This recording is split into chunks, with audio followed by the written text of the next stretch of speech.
Matriarch Katerina Thorne stood on the command bridge of her family's warship, the Sentinel's Promise, watching scanner data that had consumed every waking moment for 3 weeks. Her reflection in the viewport showed a woman who hadn't truly slept since the attack.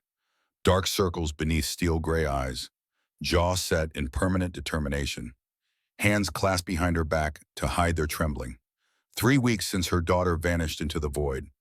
The holographic display rotated slowly before her, showing the fragmentary trail she'd followed across 4 star systems, merchant networks, diplomatic channels, information brokers of questionable morality. Each lead had cost time her daughter might not have. Commander Bridget Caldwell approached from the tactical station datapad in hand. The security chief had been with Katerina's bloodline for 15 years, long enough to know when her matriarch needed information delivered directly without cushioning. "We have confirmation," Caldwell said quietly. "Haven's Rest Colony, Texas, Sector, Frontier Space." Katerina's heart seized. Frontier Space meant sparse record-keeping, spotty law enforcement, the kind of place where things disappeared without questions asked. "Show me." The hologram shifted. A modest human colony appeared orbiting a yellow sun in an unremarkable system. Population 40,000, agricultural base with light manufacturing, no military presence beyond local security forces. Nothing that should have drawn her daughter there. Surveillance drones picked up this image 2 days ago. The hologram zoomed to street level, grainy footage from a public area near the colony's small commercial district. And there, for just 3 seconds before the feed cut out, was a small figure that made Katerina's breath stop. Purple skin, distinctive cranial ridges, the characteristic grace of Valethrian physiology even in a 3-year-old child. Lyra, her daughter, was alive. Katerina watched the footage loop 5 times, memorizing every pixel. Lyra appeared healthy, walking without assistance, looking up at something or someone beyond the camera's range with an expression that seemed calm, not frightened, not distressed. That should have been relief. Instead, it deepened the knot in Katerina's stomach. "Who has her?" The words came out harder than she intended. "What human is keeping my daughter?" Caldwell's fingers moved across the datapad, cross-referencing colony records. "The surveillance camera belongs to a supply depot near the residential outskirts. We traced possible residences in the vicinity. One stands out." A file appeared. Image of a human male, mid-40s, brown hair starting to gray at the temples, strong features weathered by time and experience, eyes that carried the weight of things seen and survived. Declan Hayes, age 44, former military, medical corps, honorable discharge 6 years ago. Purchased property on Haven's Rest 7 months after discharge. Lives alone, no registered dependents, no criminal record. Caldwell paused. No record of applying for alien guardianship permits. Katerina studied the face. Human. Of course it was human. This was human frontier territory where regulations meant less than survival and profit, where a Valethrian child from a powerful bloodline would be valuable to the right buyer. Ransom, leverage. Or worse, her daughter had been missing for 3 weeks. This human had her. The mathematics were simple and devastating. "He's a smuggler," Katerina said flatly, "or working with traffickers. A military medic would know how to keep a child alive and healthy for transport. Make her valuable." "Possibly." Caldwell's tone suggested she was less certain. "But matriarch, the surveillance we've managed shows the child appears well cared for. No visible signs of restraint or distress. The human shows no indicators of criminal association. Then he's skilled at manipulation, gaining a victim's trust before exploitation." Katerina's voice turned to iron. "Prepare the recovery team. Full tactical support. I want my daughter extracted safely and this human detained for questioning. And if he resists..." The question hung in the air. Katerina looked back at the image of Lyra, that 3-second loop of her daughter alive and walking. 3 weeks of not knowing if she'd ever see her again. 3 weeks of imagining horrors. 3 weeks of political pressure from the council questioning her fitness to protect her own bloodline. Whatever force is necessary to secure Lyra's safety. "But Commander, I want him alive. I want answers. I want to know what he's done with my daughter. And I want him to face consequences for it." Understood. We'll be in orbit within 4 hours. Katerina turned back to the viewport as Caldwell left to coordinate the team. Beyond, the transparisteel stars streaked past in faster-than-light transit, each light year bringing her closer to Lyra. But the memory that haunted her wasn't of the surveillance footage. It was the attack itself. 3 weeks ago, the diplomatic vessel Meridian's Grace had been transiting a supposedly secure corridor between trade hubs. Katerina's bloodline maintained roots their ancient rights established before most species had achieved spaceflight. The journey should have been routine, boring, safe. Lyra had been excited. 3 years old and already fascinated by the stars. She'd pressed her face against the observation deck viewport, pointing at nebulae and asking questions Katerina barely remembered now. What color is that cloud? Why do stars twinkle? Can we visit the purple one? The raiders had come without warning, military-grade ships, coordinated assault. They'd torn through the Meridian shields with weapons that shouldn't have existed outside core military arsenals. The attack had been precise, brutal, designed to overwhelm before defense could organize. Evacuation protocols activated automatically, crew to emergency stations, passengers to escape pods. Katerina had been carrying Lyra toward their assigned pod when the second wave of fire hit. The corridor exploded. Katerina remembered being thrown backward, remembered Lyra's scream, remembered reaching out and grasping only air. When she'd regained consciousness, the ship was crippled but stabilized. Raiders had fled with cargo holds breached and valuables stolen, but nothing mattered except the report from the evacuation coordinator. Pod 17 had launched, beacon damaged, trajectory compromised. It had drifted beyond immediate search parameters before anyone realized the pod's systems were failing. Her daughter had vanished into the black while Katerina lay unconscious. The guilt was a physical weight. She was matriarch, protector of her bloodline, and she'd failed her own child. 3 weeks of searching, following fragmentary signals, chasing ghost traces of the pod's last known vector, calling in every favor, pressuring every contact, spending political capital she'd accumulated over decades of careful diplomacy. And finally this, a human frontier colony, a man with military training and no recorded children, her daughter appearing in surveillance footage 3 weeks after vanishing. The pieces formed a picture Katerina didn't want to see but couldn't ignore. She activated her personal comm. Status of the assault team, Caldwell's voice came back immediately. 20 personnel, full tactical loadout. Non-lethal options prioritized but lethal force authorized if necessary for the child's safety. Medical team standing by. We've coordinated with local colony security. They're standing down, no interference. Good. Katerina felt the cold focus settle over her like armor. This was what she'd been trained for. What her bloodline had perfected over generations. Protection of family, recovery of what was taken, justice for those who threatened her own. One more thing, matriarch. Caldwell's tone shifted. I reviewed Hayes's military record. Commendations for valor. Multiple citations for medical excellence under fire. He was highly regarded until his discharge. What happened? Records sealed, but the discharge came shortly after a mission designated as Peacekeeping Operations Middle East Theater. After that, he resigned from service and disappeared to frontier space. Katerina filed the information away. A soldier running from something, hiding on the edge of civilized space, and now in possession of her daughter. The pattern fit. A man with nothing to lose, skills to keep a child alive, positioned where law enforcement couldn't easily reach. It all pointed to someone who knew exactly what they were doing. Maintain current approach vector. I want surveillance on his location the moment we're in range. Acknowledged. Katerina remained at the viewport as the warship drove toward Haven's Rest. Somewhere on that colony, Lyra was waiting, whether she knew it or not, whether she understood she was in danger or not. Her daughter was alive, and soon, very soon, Katerina would bring her home, and the human who'd taken her would answer for every moment of the past 3 weeks. 3 weeks earlier, Declan Hayes had been working on the irrigation system when he heard the sound. It cut through the quiet evening like a blade. A high-pitched shriek of atmosphere friction, followed by a thunderous impact that shook the ground beneath his feet. He'd heard similar sounds before in places he'd spent 6 years trying to forget. The scream of something falling from the sky.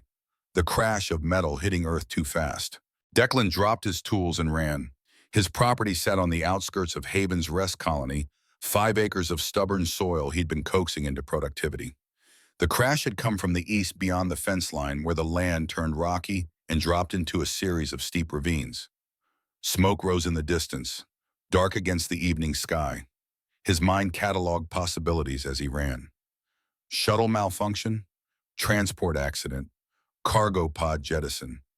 Nothing good crashed like that, and nothing crashed that close to civilization without triggering emergency responses.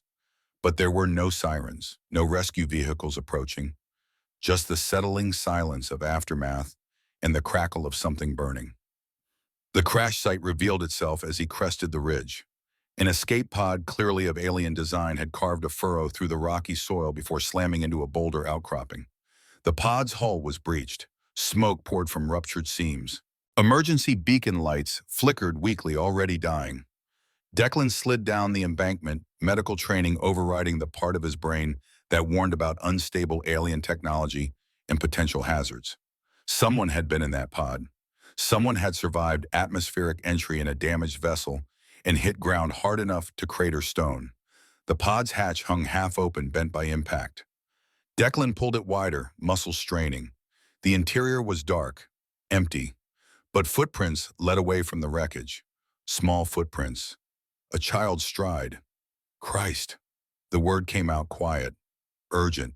He followed the tracks. They wove unsteadily across the rocks, occasionally marked with dark spots that Declan's medical experience recognized immediately as blood. Whoever had crawled from that wreck was injured and likely in shock. The trail led to the nearest ravine. Declan found her at the bottom. She was curled against the ravine wall, tucked into a small hollow between boulders. Purple skin stood out starkly against the gray stone. Distinctive cranial ridges marked her as Velethrian, a species Declan knew primarily from diplomatic bulletins and trade channel reports. She was small, young, maybe 3 or 4 years old by human standards, though Velethrian aging was different enough that he couldn't be certain. She was also terrified. Wide eyes fixed on him as he approached slowly. Her right arm was cradled against her chest, swollen and misshapen.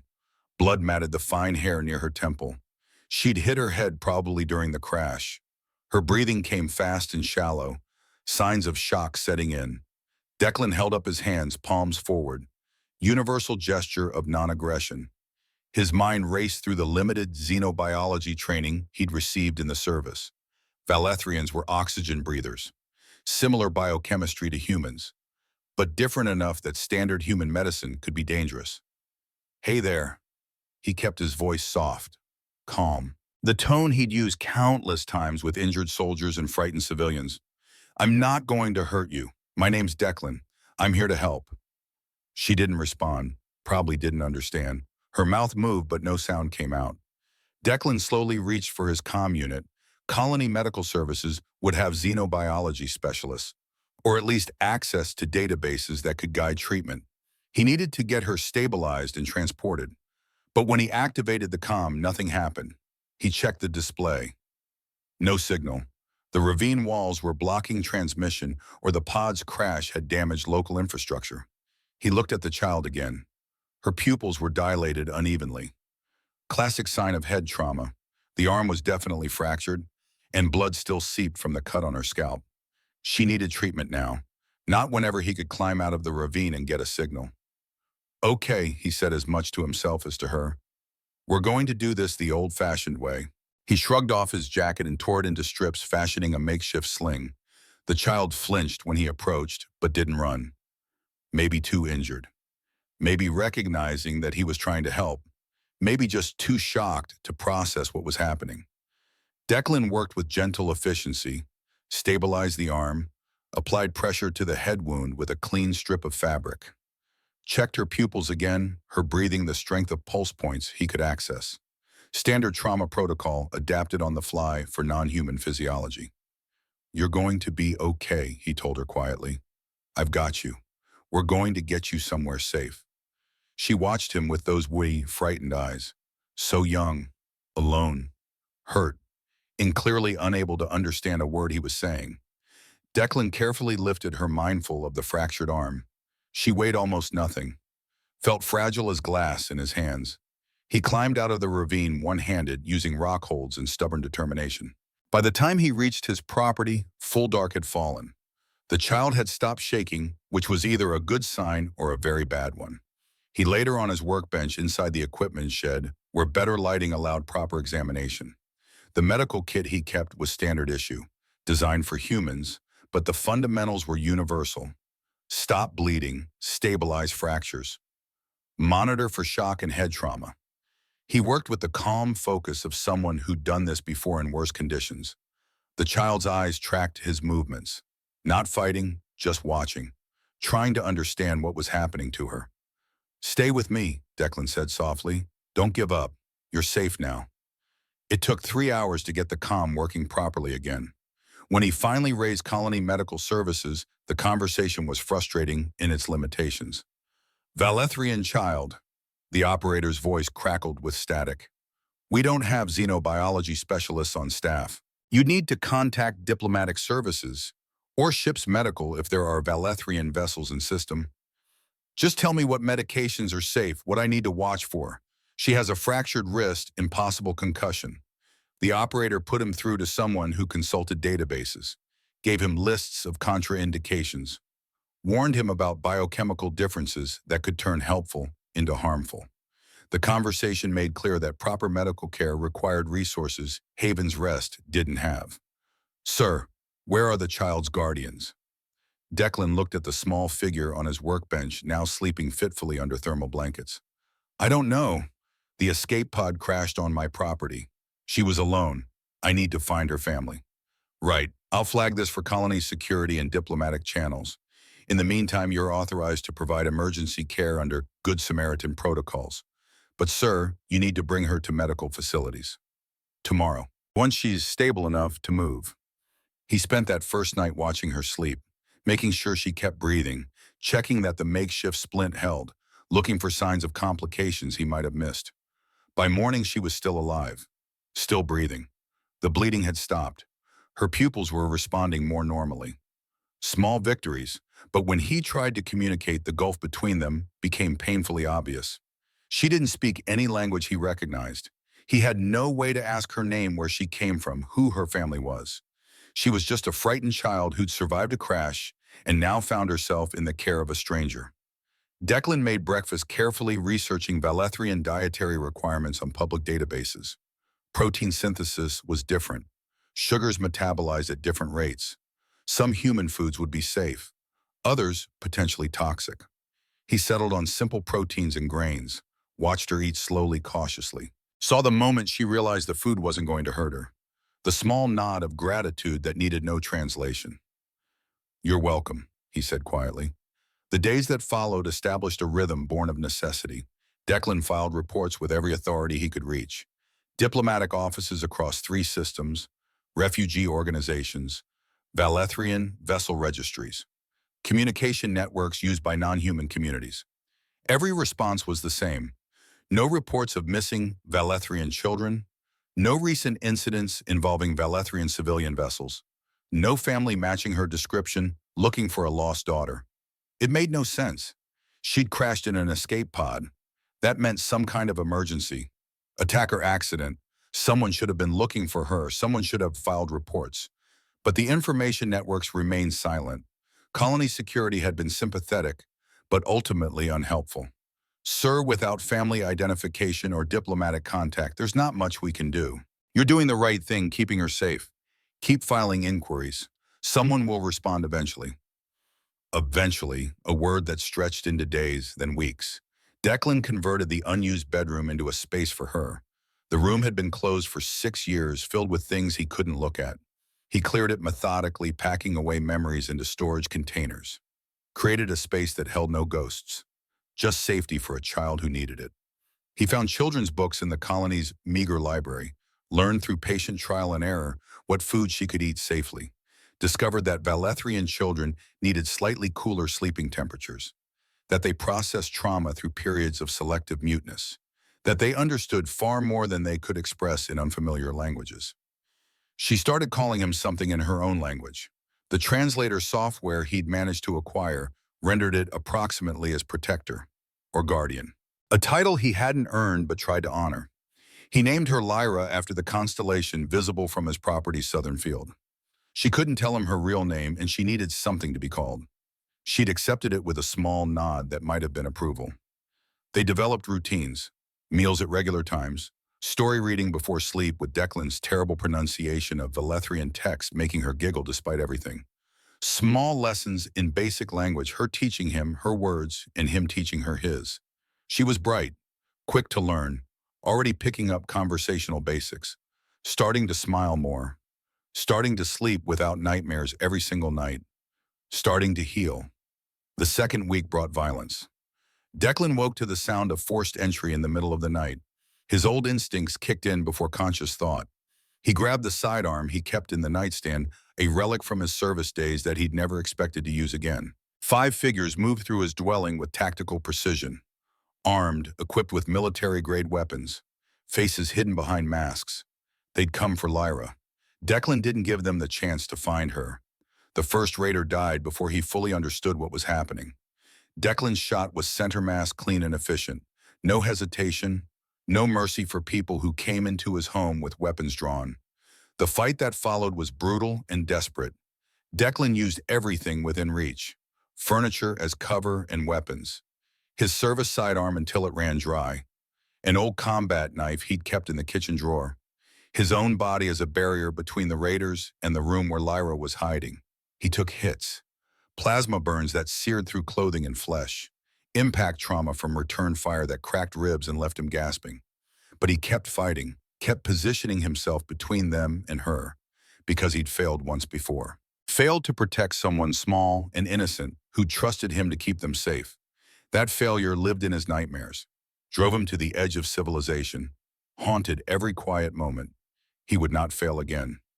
2 raiders dead, 1 wounded critically, 2 more fleeing as colony security finally arrived, drawn by reports of weapons, firemen. Declan collapsed against the wall, vision graying from blood loss and pain, but still holding the knife, still ready to fight if they came back.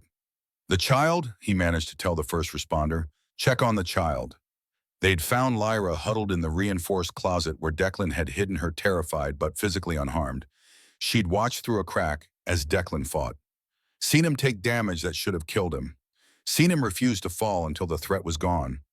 The hospital stay had been a blur. 4 days of surgery and medication and questions he barely remembered answering. But he'd insisted on one thing, demanded it through morphine haze and fevered half-consciousness. Don't take her away.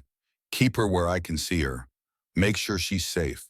The medical staff had accommodated him, set up a bed for Lyra in his room, let her stay close while he recovered. She'd held his hand while he slept, whispered words in her own language that he didn't understand, but recognized as comfort, as gratitude, as trust. When he was finally released, they'd returned to the dwelling together. Repairs had been made, security systems upgraded at colony expense. But some things couldn't be fixed so easily. Lyra's nightmares had returned worse than before. She'd wake crying, reaching for him. And Declan would hold her carefully, mindful of healing wounds, and promise her that she was safe, that nothing would hurt her while he was there. Promises he prayed he could keep. Now, 3 weeks after the crash, Declan stood in his kitchen preparing Lyra's midday meal. He'd learned to adapt human foods to Velethrian requirements. This particular dish was protein-rich, carefully balanced for her developing system. Nothing fancy, but safe, nutritious, made with the kind of attention that comes from caring whether someone lives or dies. Lyra sat at the small table watching him work. She'd been quieter than usual today, more thoughtful, as if she sensed something changing in the air. Almost ready, Declan said, plating the food. His Velethrian pronunciation was still terrible, but she understood him now. They'd built their own vocabulary of shared meanings. She nodded, then in careful, halting English, said, "Thank you, Protector." Declan set the plate in front of her, saw her look up at him with complete trust. 3 weeks ago, she'd been a terrified child in a ravine. Now she was eating meals at his table, learning his language, calling him by a title he didn't deserve but wore anyway. "You're welcome, kid." He'd barely finished speaking when his door opened. Not forced, not broken, simply opened because he'd never bothered locking it during daylight hours. Security was always more about being ready than barriers. The figure in the doorway stopped him cold. She was Valethrian. That was immediately obvious from the purple skin, the cranial ridges, the distinctive bearing. But there was something more. An authority that filled the space. A presence that commanded attention without effort. She wore clothing that suggested military rank, or political power, or both. Her eyes swept the room with practiced efficiency, taking in every detail. The dwelling's modest interior, the security measures, the child at the table, the meal Declan had been preparing. Her gaze locked on Lyra. For a moment, the universe seemed to stop. The woman's expression shifted through shock, relief, and something deeper that Declan couldn't quite name. Raw emotion breaking through controlled facade. The look of someone who'd been drowning and just found air. Then she was moving forward, starting to speak in rapid Valethrian. Behind her, armed figures filed into the dwelling. Tactical gear, military bearing, weapons ready but not raised. A security team that had clearly been prepared for resistance. And suddenly Declan understood. This was Lyra's family. Relief crashed through him so powerfully he had to steady himself against the counter. Thank God. After 3 weeks of searching, of dead ends and unanswered inquiries, someone had finally come for her. Thank God, he said aloud, setting down the plate carefully. His hands wanted to shake. I've been trying to find your people for 3 weeks. Are you her family? The woman turned to face him. Up close, she was formidable. Not just in presence, but in the weight of exhaustion and desperation she carried, poorly hidden beneath authority. This was someone who'd been searching, suffering, fearing the worst for weeks. I am her mother. The words were accented but clear, sharp as broken glass. How did you come to have my daughter in your custody? The word choice registered. Custody, not care, not protection. Custody, as if Lyra was property being held. Declan glanced at Lyra, who was staring at the woman with wide eyes, recognition and confusion mixing on her small face. She'd been 3 weeks without her mother, long enough for a 3-year-old's sense of time to stretch and distort. Long enough that this reunion, which should have been pure joy, was complicated by uncertainty. Lyra, it's okay, Declan said gently, using the name he'd given her. This is your mom. She's here to take you home. Lyra looked between them uncertainly, then back to Declan with an expression that twisted something in his chest. Not fear, but something like concern, checking if he was upset, if this was wrong, if she should be happy or scared. 3 weeks of building trust. 3 weeks of being the only constant in her world after trauma. And now her actual mother had arrived, and Lyra wasn't sure how to react. The woman's voice cut through his thoughts like a blade. You will answer my question. How did you acquire possession of a Valethrian child? Acquire. There it was again, the assumption built into language, that he'd taken something, obtained something, as if Lyra was an object rather than a frightened child he'd found bleeding in a ravine. Declan kept his voice level, professional, the tone he'd used when reporting to commanding officers who didn't trust field medics to make proper decisions. I didn't acquire anyone. I found her. 3 weeks ago, I heard a crash near my property. Turned out to be an escape pod that had come down hard. By the time I reached it, the pod was damaged and empty. I tracked footprints to a ravine and found her hiding there, injured and alone. He pulled up his data pad, showing her the images he'd documented. The crashed pod, its hull breached and smoking. The ravine where he'd found Lyra. The medical scans from that first night showing her injuries in clinical detail. Fractured wrist, multiple contusions, signs of shock and head trauma. She had a fractured wrist, multiple contusions, signs of shock. The pod's beacon was completely fried. I'm a former military medic. I stabilized her injuries, brought her back here, and started trying to figure out how to find her family. The woman studied the medical records with the intensity of someone looking for flaws, for evidence of deception. One of the armed figures moved closer, examining the data over her shoulder. Declan saw recognition in their faces. These were legitimate records, proper treatment protocols, nothing falsified or manipulated. But the woman's suspicion remained etched in every line of her posture. Why didn't you immediately contact authorities? Fair question. He'd asked himself the same thing 100 times during sleepless nights. Because I didn't know she was from a powerful family, Declan said with the patience of someone who'd been waiting weeks to explain this. She couldn't tell me her family name. She's young, traumatized, and her language skills weren't good enough to communicate beyond basics. I contacted every diplomatic office, every refugee organization, every ship registry I could access. No one had information about a missing Valethrian child. He pulled up more records. Communication logs showing exactly what he described. Dozens of inquiries sent to various organizations over 3 weeks, all coming back with no matches or suggestions to contact local authorities who had no information either. A paper trail of someone genuinely trying to solve an impossible problem. I kept her safe while I searched, fed her, made sure she was comfortable, tried to keep her from being too frightened. That's all I could do until I found her family. The security chief was reviewing the records, nodding slightly at her commander. Everything was checking out from a factual standpoint, but the woman's eyes remained hard, suspicious in a way that went beyond professional caution. You expect me to believe you've been caring for an alien child out of simple kindness. Humans don't do such things without expectation of reward or advantage. The words hit harder than they should have, not because they were cruel, though they were, but because they revealed assumptions Declan had encountered his whole life serving alongside non-humans. The belief that humans were fundamentally selfish, incapable of genuine compassion across species lines, that every act of kindness had to mask ulterior motive. He'd met aliens who held those beliefs, had worked beside them in peacekeeping operations, where they'd questioned every human sacrifice, every act of protection as if kindness required hidden purpose. Declan looked at her directly. Let her see his face, his sincerity, or his anger. Both were present in equal measure. She's a child who needed help. That's all I needed to know. I don't know what assumptions you have about humans, but where I come from, you don't abandon children in need just because they're not your species. You kept her for 3 weeks. The accusation stung because it wasn't entirely wrong, but neither was it accurate. I protected her for 3 weeks while trying to find you. I'm sorry it took this long, but I wasn't going to hand her over to just anyone without knowing for certain they were her family. She's been through enough trauma.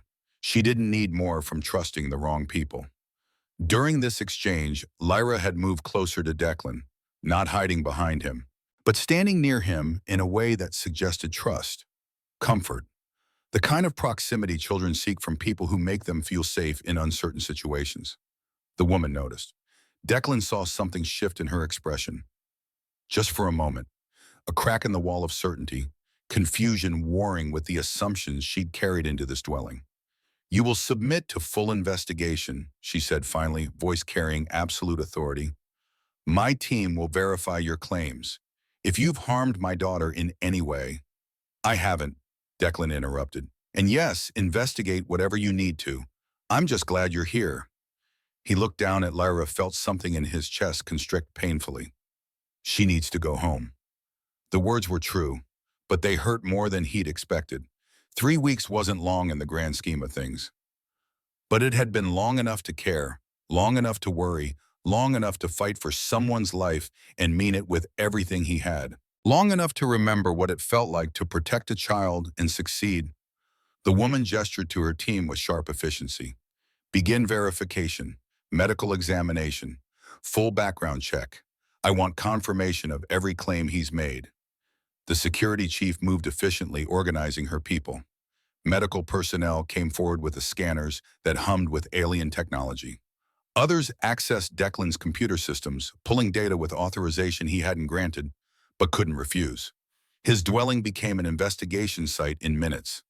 Through it all, Lyra stayed near Declan, watching the adults, not understanding all of what was happening, but recognizing tension, fear, uncertainty in the air. Declan crouched down so he was at her eye level, spoke quietly in the mixture of English and Valethrian they'd developed together. Hey, it's okay. These are your mom's people. They're going to make sure you're healthy and safe. That's good, right? That's what we've been waiting for. Lyra studied his face with those winged, solemn eyes. Then in her careful English asked the question he'd been dreading. You stay. The question broke something in him. I'll be right here. I'm not going anywhere, not until we figure everything out.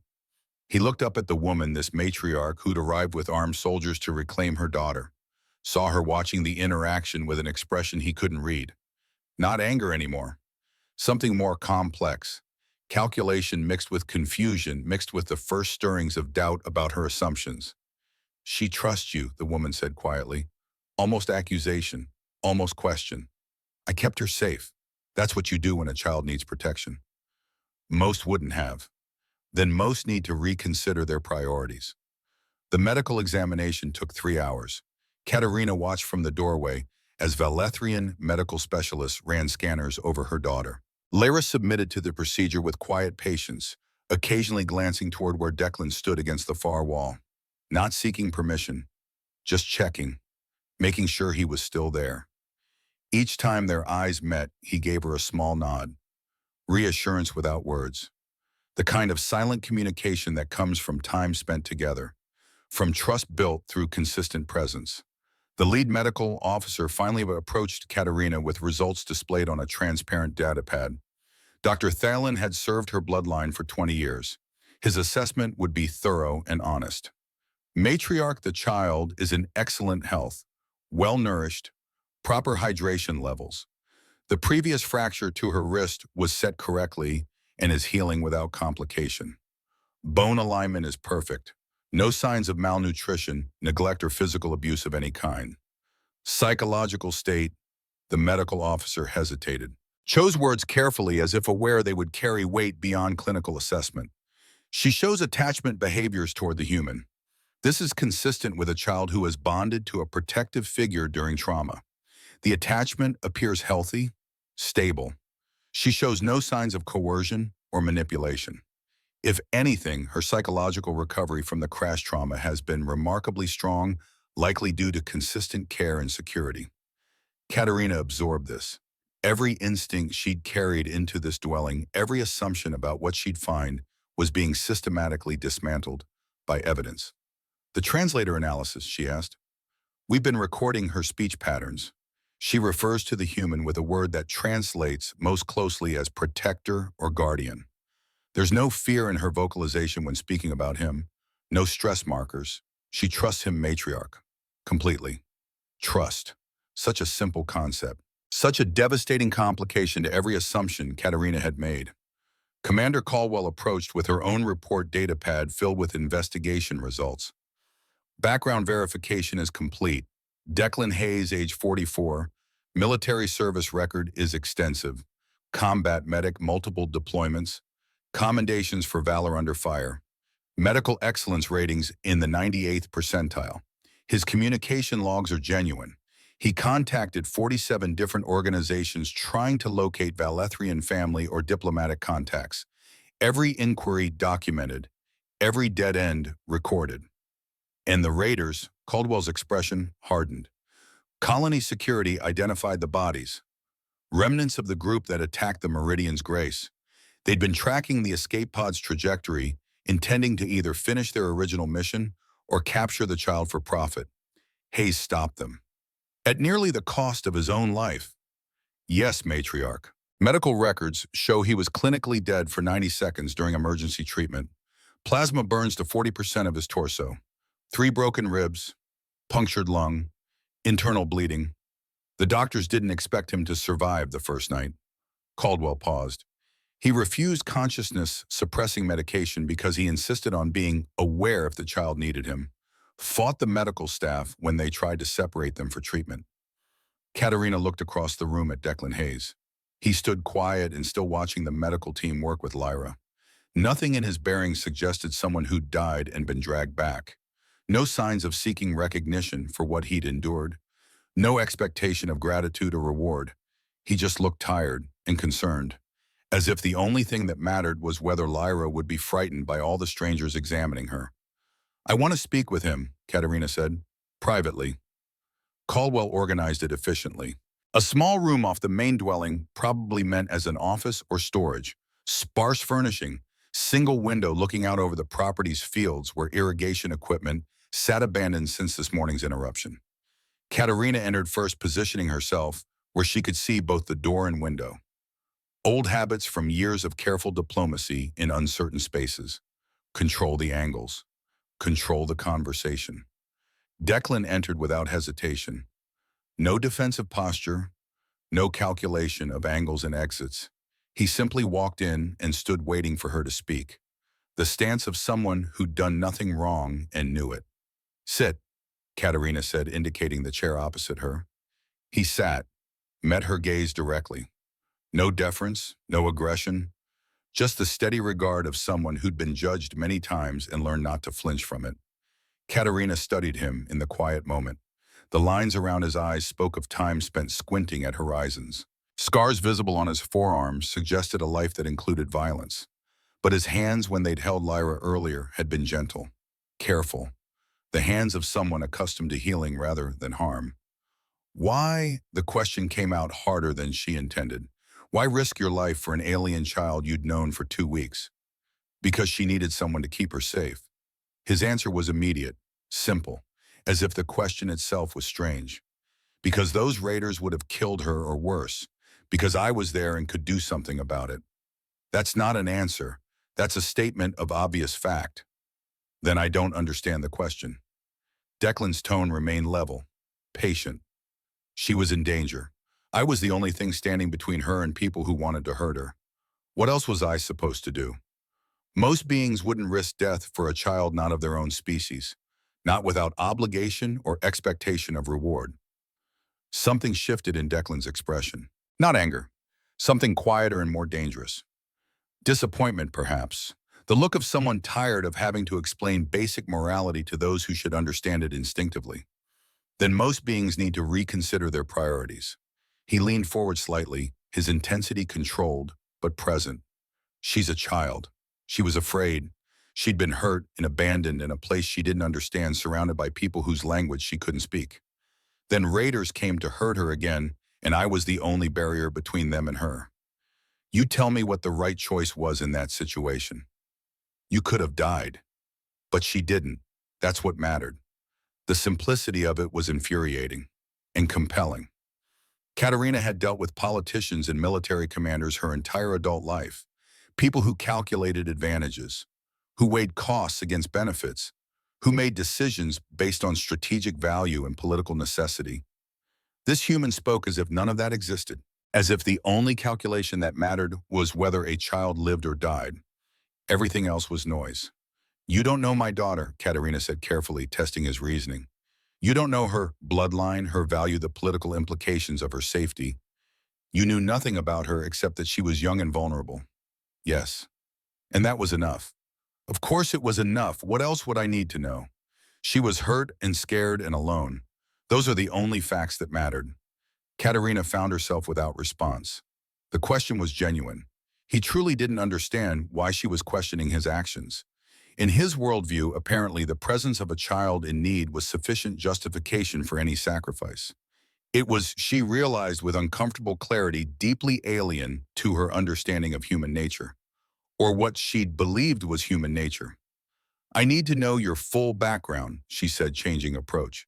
Commander Caldwell provided military records, but there are gaps. Your discharge came after a peacekeeping operation. The details are sealed. They're sealed for good reason. I'm a matriarch of one of the most powerful bloodlines in Valethrian society. I have resources that can unseal almost anything, but I'd prefer to hear it from you directly. Declan's jaw tightened. For the first time, she saw real resistance in his posture. Not defiance, something more like old pain being prodded with sharp instruments. Does it matter? He asked quietly. Does knowing why I left military service change what I did for your daughter? It might help me understand why you did it. Why you were willing to do it for a child you had known for 2 weeks.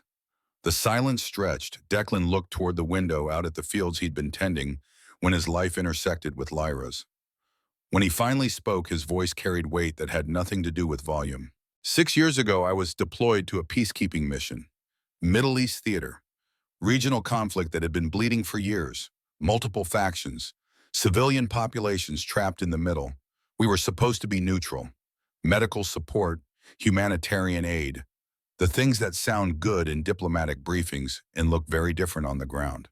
He paused, gathered himself with visible effort. There was a civilian compound, refugees who'd fled the fighting, families who'd lost everything and were just trying to survive. We'd been providing medical care, food distribution, basic security, making them feel like maybe someone cared whether they lived or died. Then intelligence came down that militants were planning a major offensive in the sector. Command ordered immediate evacuation of all diplomatic personnel and military assets. Standard protocol during escalation. Yes, except the evacuation order specified diplomatic personnel first, military second. Civilians would follow in a second wave once primary assets were secure and safe. His hands clenched into fists on his thighs. Released, clenched again. The second wave never came. Katerina began to understand where this was leading. The militants hit before evacuation could be completed. The militants hit faster than intelligence predicted. Our transport was still loading VIPs when the compound came under attack. Heavy weapons, coordinated assault, professional execution. I was ordered to board the transport, to leave the civilians until the next run. That command assured us was already being organized. His voice went flat, empty of everything except the echoes of old agony. My daughter was in that compound, Mara, 5 years old. My wife Eleanor had brought her because the base housing wasn't safe anymore. Crossfire from competing factions. I'd promised them I'd keep them protected. That being near me, near our medical station, was the safest place they could be. I made them come to the compound. The words fell like stones, each one heavy, final, irretrievable. I followed orders. I got on that transport with the VIPs and diplomatic personnel.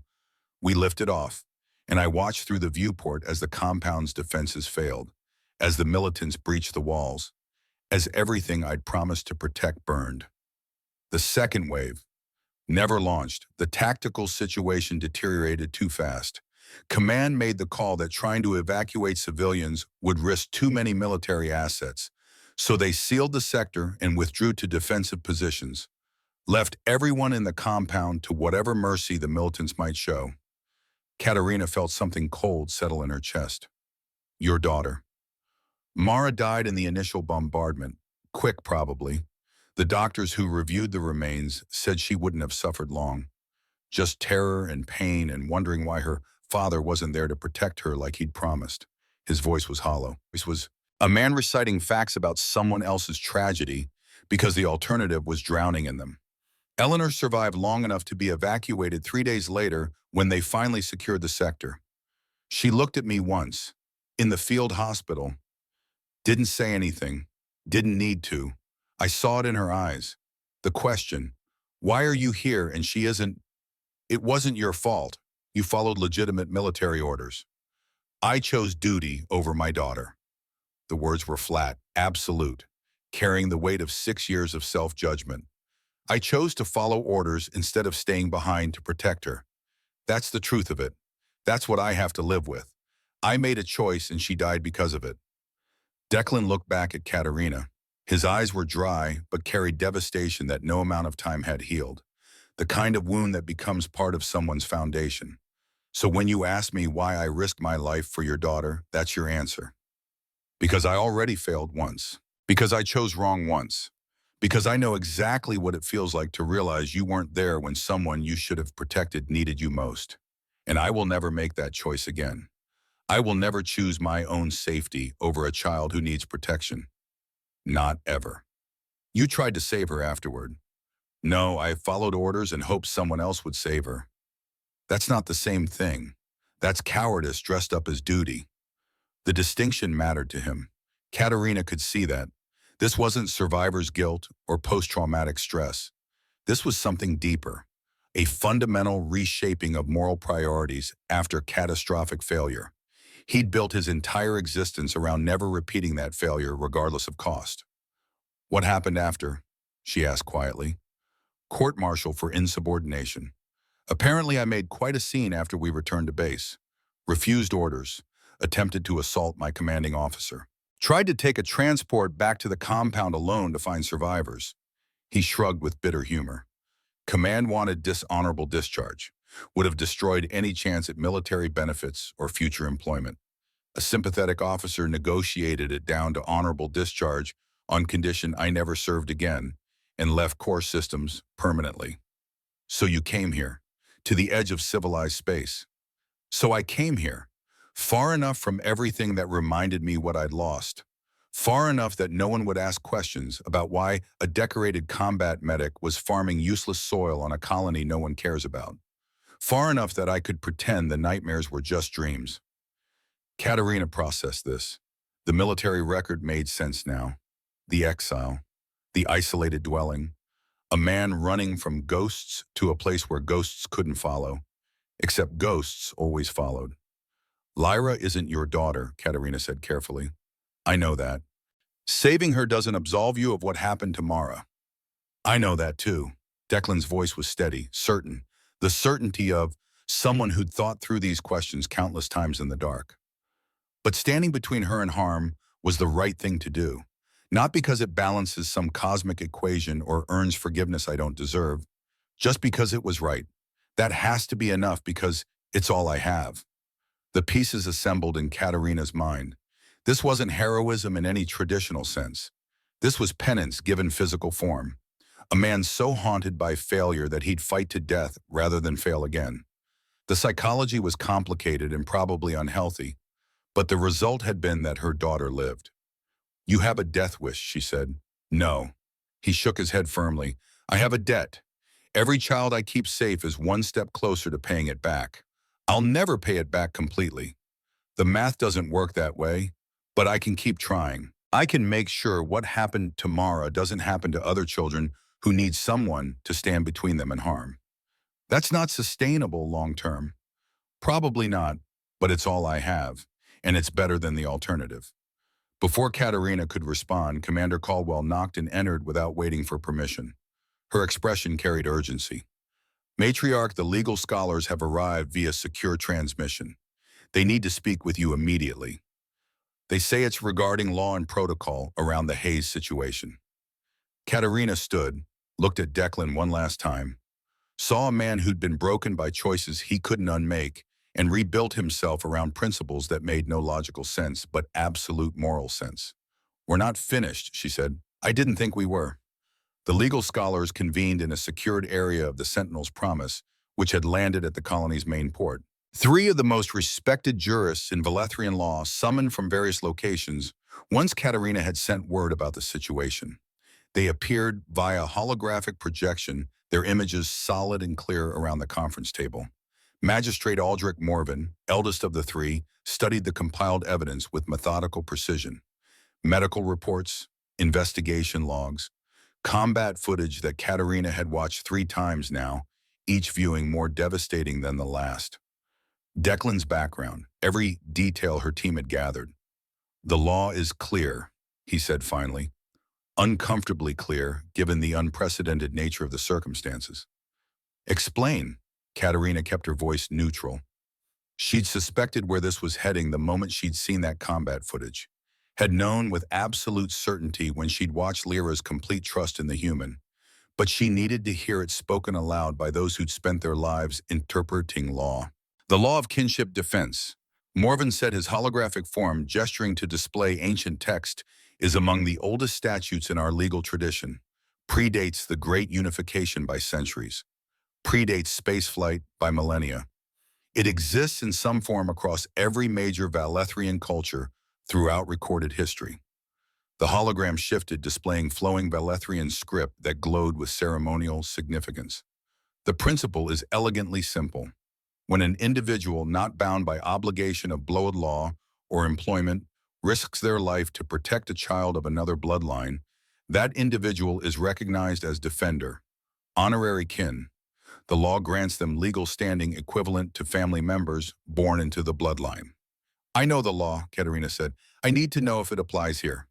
To a human. To circumstances no one anticipated when the law was written. The second scholar magistrate, Saren Kale, leaned forward with the intensity of someone about to deliver uncomfortable truth. Matriarch the human meets every criterion. Not some, not most. Every single requirement without exception or ambiguity. She began counting on her fingers, ticking off legal points with precision. First, he protected Lyra at grave personal risk. The medical evidence is incontrovertible. He died fighting to keep her safe. That he was revived and doesn't change the fact that he paid the ultimate price in defense of your daughter. Death in service of protection. Second, he had no obligation whatsoever. No blood relation, no legal contract, no employment requiring protection, no diplomatic duty. He was a stranger who happened to find a crashed escape pod and could have simply notified authorities and walked away. Instead, he chose involvement.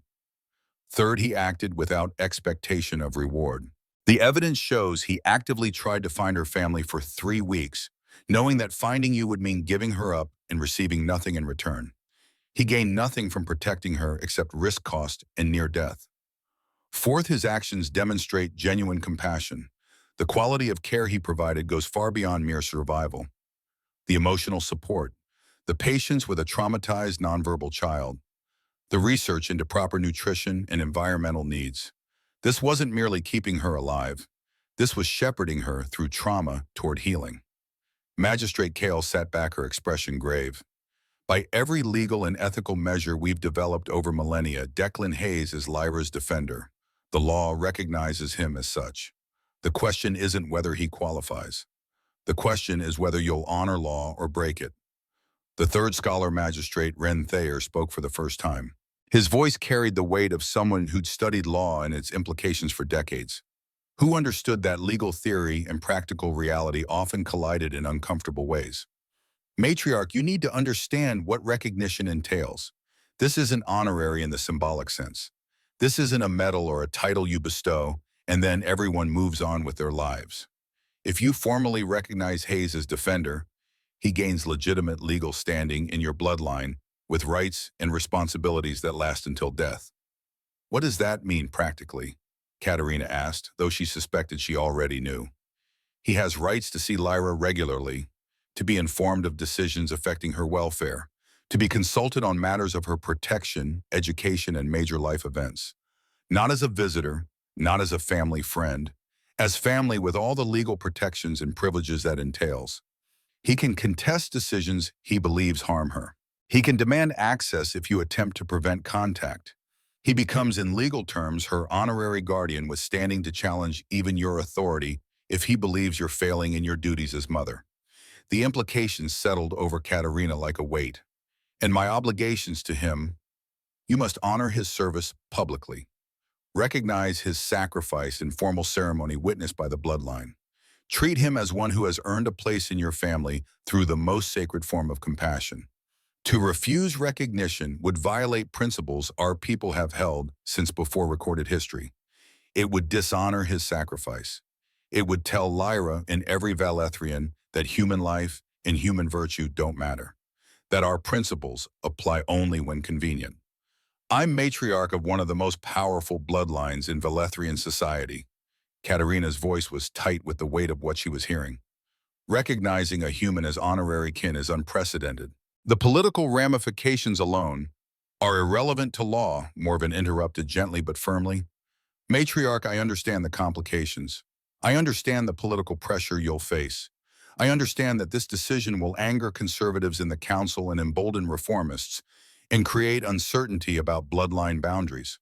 But law exists above politics for precisely these reasons: to prevent power from overriding principle, to ensure that sacred obligations remain sacred regardless of convenience or cost. Saren Kale added, her voice carrying the weight of moral authority. Refusing to recognize him doesn't just violate law. It sends a message to every Valethrian, to every species watching us, that when a child's life is saved through ultimate sacrifice, we value political convenience more than honoring that sacrifice. That our principles have price tags. That honor is negotiable based on species. And it tells Lyra, Thayer said quietly, devastatingly, that the person who died protecting her doesn't matter. That his sacrifice was meaningless because he wasn't Valethrian. Consider what that teaches a child about honor, about gratitude, about the value of life itself. You would be teaching your daughter that species matters more than action. Is that the lesson you want her to learn? The three magistrates waited in holographic silence. Katerina looked at the evidence displayed around them in floating screens. Medical scans showing exactly how close Declan had come to permanent death. 90 seconds without a heartbeat. Combat footage showing 5 raiders and 1 man who refused to yield even as plasma fire burned through his flesh. Communication logs showing weeks of desperate searching for a family he'd never met. And underneath all of it, the simple fact that without Declan Hayes, her daughter would be dead or worse. "What happens if I refuse recognition?" she asked, needing to understand the full scope of her choices. Morven's expression turned grave. "Nothing legal immediately. The council cannot force you to honor the law. But matriarch, you would know. Every member of your bloodline would know. The magistrates would know. And eventually Lyra would know. That when law and principle demanded honor, you chose politics instead. That choice would define your leadership, would define your bloodline's integrity. Some choices, once made, cannot be unmade." The words hung in the air like an indictment, like prophecy. "There's another consideration," Caldwell said from her position against the wall. She'd been silent throughout the legal discussion, her tactical mind processing implications. Now she spoke with the directness of trusted counsel. "If you recognize Hayes, you set precedent. Other humans who perform similar acts could claim defender status. It opens pathways for human Velethrian family connections at levels we've never seen before. It changes the nature of our relationship with humanity permanently." "Is that a problem?" Katerina asked. "That depends on whether you believe humans are capable of genuine cross-species compassion on a broader scale, or if Hayes is an aberration, an exception that proves the rule rather than challenges it." The question cut to the core of everything. Katerina had arrived at this colony with certainty. Humans on frontier worlds were opportunists, criminals, people who'd fled core systems because they couldn't function in civilized society. The idea that one would risk death for an alien child without expectation of reward had seemed absurd. But the evidence said otherwise with undeniable clarity. The medical care researched and implemented properly. The patient searching through proper channels. The desperate combat that left him clinically dead. The continued protection even after nearly dying, refusing to let the child out of his sight during his own recovery. Either Declan Hayes was the most elaborate patient and self-destructive criminal in galactic history, engaged in a 3-week deception that nearly killed him for no apparent gain, or he was exactly what he appeared to be, a broken man trying to do one right thing, a father who'd failed once and couldn't bear to fail again, a human demonstrating virtue that Velethrians claimed to value but rarely tested at such cost. "I need time to consider this," Katerina said finally. "Of course, matriarch." Morven inclined his head. "But understand that law has no expiration date. The obligation exists whether you acknowledge it immediately or eventually. Delay changes nothing except how long you violate principle." The magistrate's holograms flickered and faded. Katerina remained in the conference room, staring at the data still displayed in the air. Evidence of sacrifice. Evidence of care. Evidence that challenged everything she'd believed about humans and about honor itself. Commander Caldwell approached cautiously. "Your orders, matriarch." Katerina sat in silence for a long moment. Then, "I need to speak with my daughter, alone. Arrange it." Lyra was in the dwelling's small bedroom that Declan had converted for her use. Children's books stacked on a makeshift shelf, their spines showing wear from repeated reading. Drawings taped to walls, crude but enthusiastic attempts at depicting stars and ships. A sleeping mat with blankets carefully arranged for comfort. The room of someone trying to make a frightened child feel safe with whatever resources frontier living provided. Not lavish, but thoughtful. Built with attention to what a traumatized child might need. Katerina entered quietly. Lyra sat on the mat holding a stuffed animal that looked human in design but had clearly become precious to her. Clutched in the way children hold treasured things. "Lyra," her daughter looked up, those wide eyes so familiar. The eyes Katerina had spent 3 weeks imagining she might never see again. Eyes that now looked at her with mixture of recognition and uncertainty. "Mama," Lyra's voice was small, tentative. Not the confident greeting Katerina had imagined during desperate searches. Reality was more complicated than reunion fantasies. Katerina sat on the floor beside the mat, bringing herself to Lyra's eye level. And physical positioning mattered with traumatized children. Authority needed to be set aside in favor of connection. "I'm here, sweetling. I'm sorry it took so long to find you. I searched every day, every moment. I never stopped looking." "You were looking." There was something in the question. Surprise relief. As if Lyra hadn't been entirely certain, the question hurt more than it should have. Every moment of every day. I never stopped searching for you. Not once. Lyra processed this with the careful attention children give to words that matter. Her small fingers twisted in the stuffed animal's fur. Declan was looking too. For you. He said he would find you.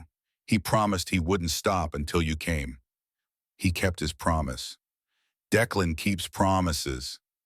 This was said with the absolute certainty of a child who'd learned to trust in a world that had taught her fear. He said he would keep me safe until you came.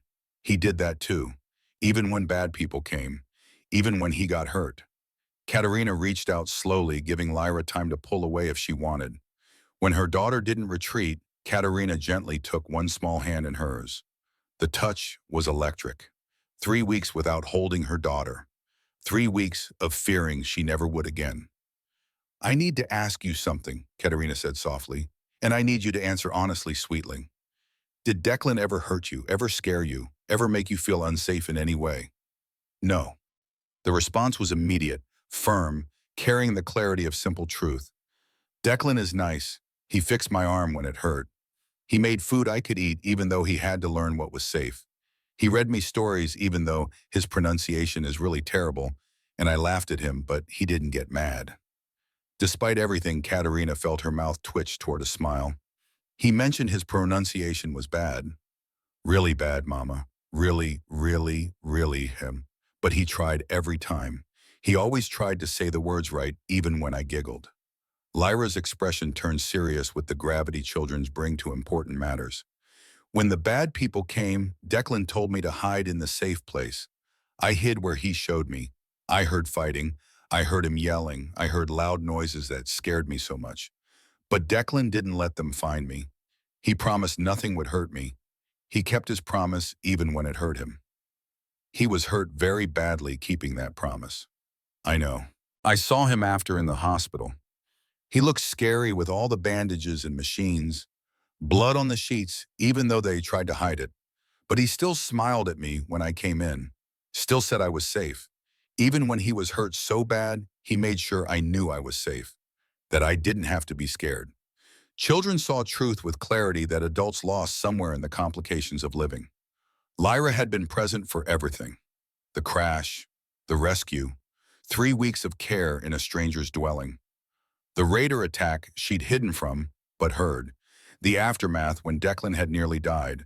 And in her child's understanding, one fact dominated all others. Declan had kept her safe. Are you angry at Declan? Lyra asked suddenly, her voice small and worried. Is he in trouble because of me? No, sweetling, he's not in trouble. He did nothing wrong.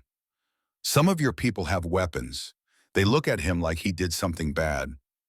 But he didn't do anything bad, Mama. He just helped me.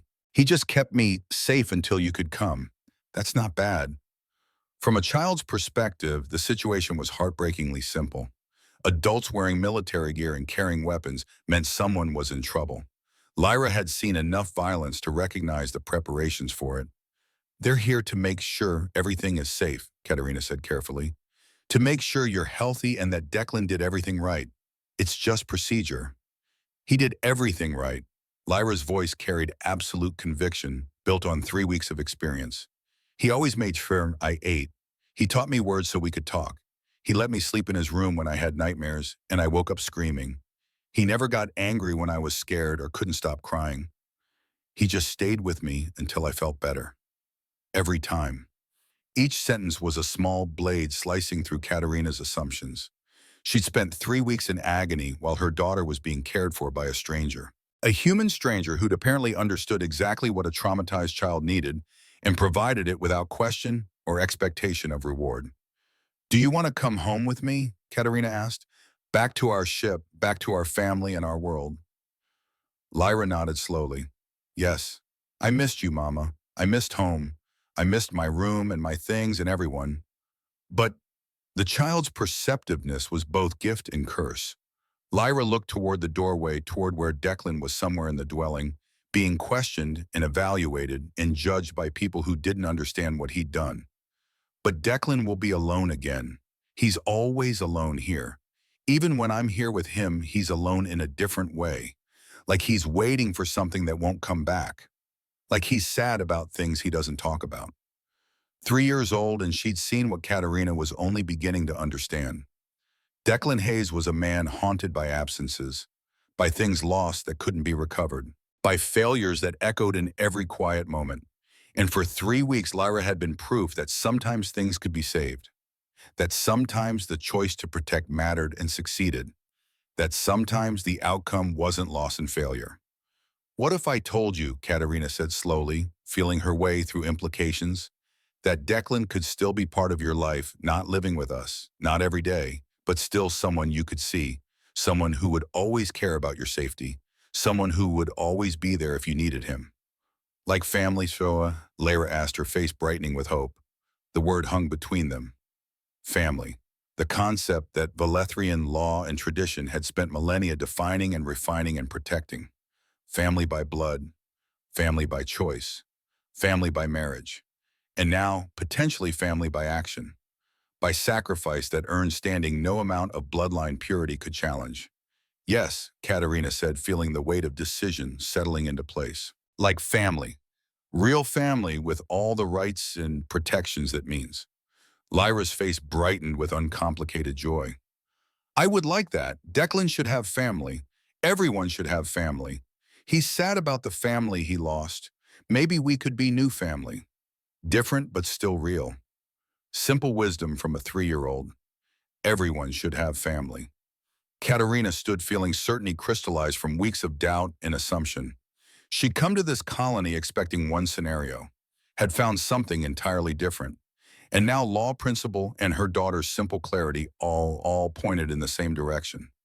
She found Declan in the main room, still under guard but not restrained. He looked up when she entered, expression carefully neutral. Waiting for judgment he'd probably learned to expect from authority figures. The posture of someone who'd been judged many times and found wanting. "Commander Caldwell," Katerina said, her voice carrying absolute authority, "begin preparations for a formal recognition ceremony. We're invoking the law of kinship defense." Caldwell's eyes widened slightly. "Matriarch, the political implications are my concern, not yours. The law is clear. This human risked his life protecting my daughter without obligation or expectation. Our law recognizes what that means. We honor the law regardless of politics." She turned to Declan, who was staring at her with visible confusion. "You will be formally recognized as Lyra's defender, honorary kin with legal standing in my bloodline. You will have rights to see her, to be consulted on matters affecting her welfare, to be treated as family. This isn't negotiable. This is law being honored." "I don't understand," Declan said quietly. "You don't need to understand. You need to accept. You saved my daughter's life. You nearly died doing it. You cared for her when she had no one else. You gave her safety when the galaxy had given her only fear. According to the oldest laws my people hold sacred, that makes you family. Species is irrelevant. Your humanity is irrelevant. Your actions are what matter." "I'm human," he said, as if that should change everything. "Irrelevant to law, irrelevant to honor, irrelevant to what you've earned through sacrifice." Katerina's voice softened slightly, allowing some of the gratitude she felt to show. "You told me you have a debt you're trying to pay. Consider this the universe's way of saying your ledger isn't as unbalanced as you believe. Consider this recognition that what you did matters, that Mara's death doesn't define you, that choosing to protect Lyra was choosing correctly." For a long moment, Declan said nothing.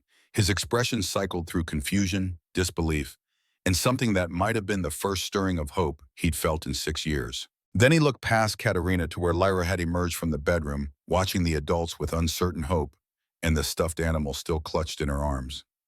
Declan knelt down, bringing himself to her eye level. Spoke quietly enough that it felt private despite the audience. "Your mom says I'm officially part of your family now. The legal kind. Means I don't have to say goodbye. Means I get to stay in your life."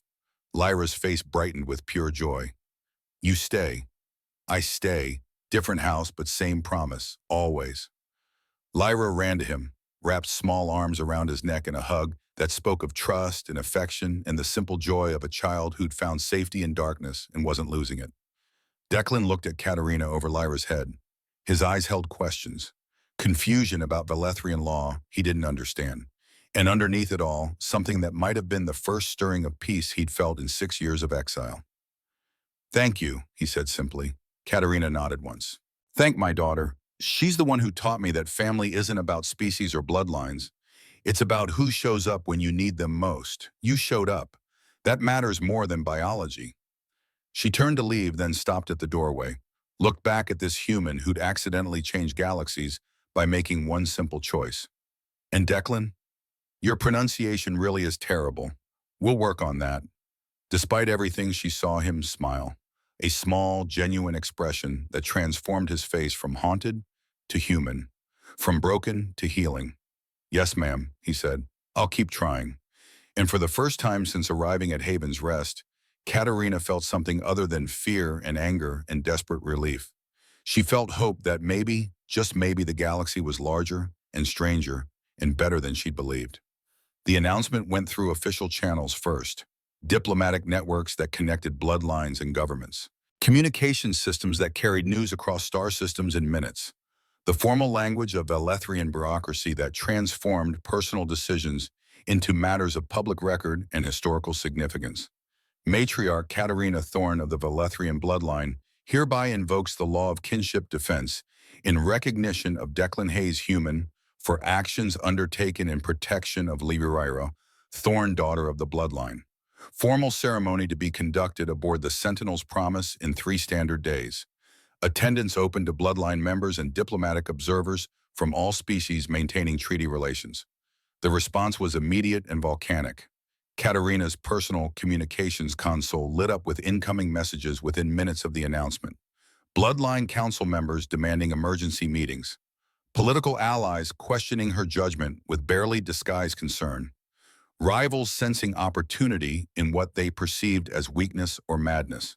Every contact she'd cultivated over decades of careful diplomacy suddenly had urgent concerns about this unprecedented decision. She ignored them all with methodical determination. Commander Caldwell entered the shipboard office where Katerina was reviewing ceremony protocols that hadn't been used in living memory.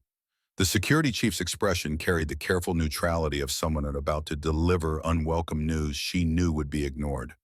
Matriarch the Council has requested an emergency session before the ceremony.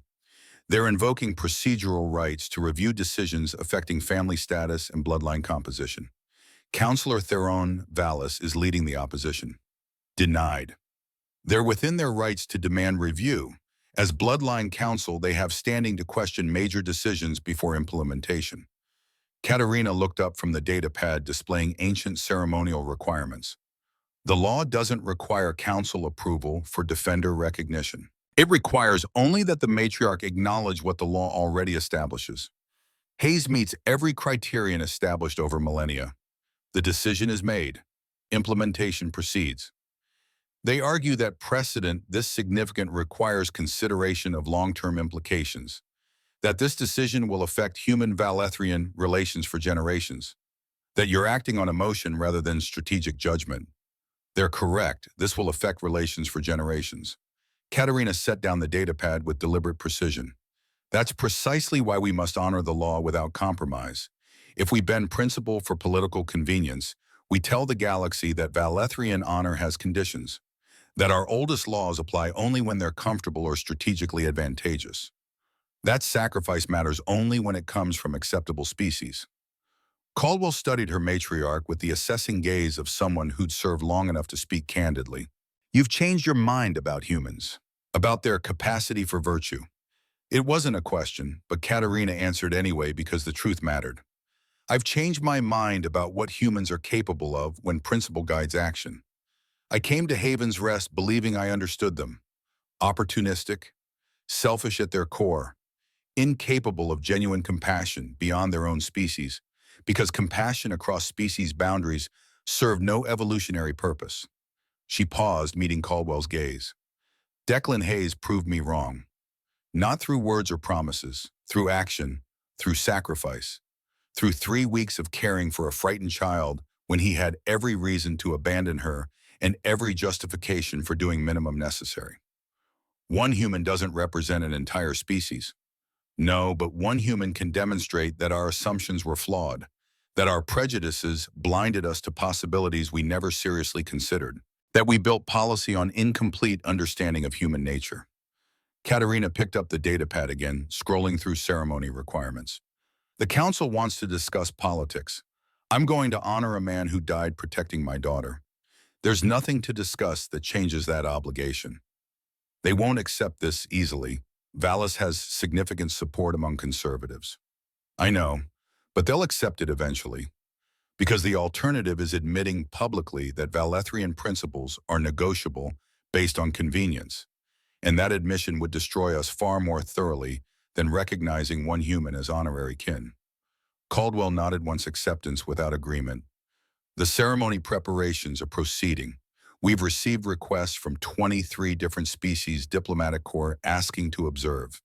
Human delegations are particularly interested. Let them all observe. Let the galaxy watch. This isn't a private family matter anymore. It's become something larger. A statement about whether law and honor matter when they're inconvenient, whether our principles survive contact with reality. Are you prepared for the consequences? Katerina thought about Lyra currently in the ship's family quarters being fussed over by relatives who'd feared they'd lost her forever. Thought about Declan Hayes alone in guest quarters on this ship, probably trying to understand what he'd been pulled into. Thought about the raiders who'd attacked her ship, who'd tracked her daughter across star systems, who'd have succeeded if not for one human's refusal to yield. No, she said honestly, but preparation is irrelevant when duty is clear. This is what honor requires. Everything else is noise. 2 days before the ceremony, Katerina received the visitor she'd been expecting, but dreading. Counselor Theron Valis was old even by Valethrian standards. He'd served on the Bloodline Council for 40 years, maintaining traditional values against what he saw as the corrupting influence of excessive alien contact. Conservative in the way that came from seeing change as threat rather than opportunity. Rigid in principles that had calcified into prejudice, and possessed of political influence that couldn't be casually ignored. He entered Katerina's office without knocking, an intentional display of authority, a reminder that matriarchs served at the pleasure of councils, not the reverse. This madness stops now, he said without preamble or courtesy. Katerina gestured to the chair across from her desk with deliberate calm. Sit, counselor. If you're going to challenge my decisions, at least be civil about the challenge. Valis remained standing, looming in the way powerful men do when they expect compliance. You're destroying everything our bloodline has built over generations, recognizing a human as family, making him legally equivalent to Valethrian kin. The precedent alone will destabilize centuries of carefully maintained boundaries and relationships. The precedent is ancient law being honored. I'm simply implementing what our ancestors established millennia ago. The law was written before we encountered other species. It was meant to bind Valethrian clans together during the Unification Wars, not to extend family rights to aliens who happen to perform basic decency. The law makes no species distinction whatsoever. If it did, we could refuse recognition on those explicit grounds. But it doesn't. It speaks only of actions, of sacrifice, of protection given without obligation or expectation of reward. Katerina met his gaze, steadily refusing to be intimidated by age or position. Hayes meets every requirement, every single one. We cannot selectively apply law based on whether we like the outcome or find the beneficiary acceptable. We can when the outcome threatens our survival as a distinct culture. Valis leaned forward, hands planted on the desk in invasion of her space. Do you understand what you're inviting? Once you recognize one human, others will follow. Our bloodline becomes entangled with a species we barely understand. Political alliances shift unpredictably. Power structures realign around new centers. Everything we've built over centuries becomes uncertain, unstable. Good. The word stopped Valis mid-breath like a physical blow. Good, he repeated, voice rising. You welcome instability. You welcome the dissolution of boundaries that have protected us. I welcome honesty about what we've become. Katerina stood meeting him across the desk as equals, rather than allowing him to loom over her. Counselor, our bloodline has maintained power through careful manipulation over generations. Strategic marriages arranged for advantage. Calculated alliances built on mutual benefit. Political maneuvering that prioritize position over principle. All built on the foundation assumption that we're inherently superior. That other species exist primarily as tools for our advancement or obstacles to our goals. That's not, it's exactly true and you know it. Her voice hardened with certainty earned through observation. And it's made us arrogant, blind to virtue in others. We assumed humans were incapable of genuine self-sacrifice because recognizing their capacity would complicate our worldview, would force us to acknowledge that power doesn't correlate with moral worth. Vallis straightened his expression, shifting from anger to calculation, the look of a political operator reassessing strategy. You're being naive, dangerously naive. This human acted out of guilt, not virtue. His own military record shows he failed to protect his biological child. This is compensation, redemption seeking that happens to benefit you. It's not genuine virtue. It's psychological damage manifesting as reckless self-sacrifice. I know his history. I know about Mara. I know he carries guilt that shapes every decision. Katerina's voice stayed level. And that changes nothing about what he did. He had every reason to avoid involvement, every justification to call authorities and walk away. Instead, he spent 3 weeks caring for a traumatized alien child while searching for family he'd never met. Then he died fighting raiders who came to harm her. Whether motivated by guilt or virtue or both doesn't diminish the action or the cost. It diminishes the precedent. We're not honoring pure virtue. We're rewarding psychological damage that happened to produce useful behavior. Then we should honor all psychological damage that produces such behavior. Katerina's voice turned sharp. If human guilt makes them willing to die protecting alien children, perhaps we need more of that guilt. Perhaps that's a feature rather than a flaw. Vallis's expression turned cold. The council can make this difficult for you. We have authority to challenge bloodline decisions through formal review processes, to require extended deliberation, to delay recognition indefinitely through procedural objections. You can try. Katerina's tone went colder than his. But understand that if you challenge this recognition, you're not just opposing me. You're opposing the law itself. You're telling every Valethrian that ancient principles matter less than political convenience. That honor is negotiable based on whether outcomes are comfortable. Is that the message you want the council to send? I want to send the message that we maintain standards, that family means something beyond temporary gratitude for services rendered, that bloodlines aren't participation trophies for anyone who happens to help us. Hayes died for my daughter. His heart stopped beating. He was clinically dead for 90 seconds. Medical staff didn't expect him to survive the night. Katerina's voice rose with controlled fury. He fought 5 armed raiders alone because Lyra needed protection. He took plasma burns that should have been fatal. Refused to fall even as his body shut down. There was nothing temporary about his commitment. Nothing casual about his sacrifice. He's human. They're aggressive by nature. Violence comes easily to them. Fighting raiders doesn't prove virtue. It proves genetics. Then explain 3 weeks of gentle care. Katerina's challenge was sharp. Explain researching Valethrian dietary requirements to keep her fed safely. Explain learning pronunciation of her language badly, but persistently because communication mattered. Explain patience with a traumatized nonverbal child who woke screaming every night. Explain reading stories with terrible pronunciation because it comforted her. Violence may come easily to humans, but compassion, patience with frightened children, that requires choice. And Hayes chose compassion every single day when abandonment would have been easier. Vallis studied her for a long moment. When he spoke again, his voice carried disappointment rather than anger. The disappointment of someone who'd expected better from a promising leader. You've become too close to this situation. Too emotional. That's dangerous for a matriarch.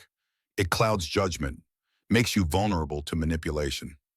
Perhaps, or perhaps I've remembered what we're supposed to value beneath all the political calculation and strategic positioning.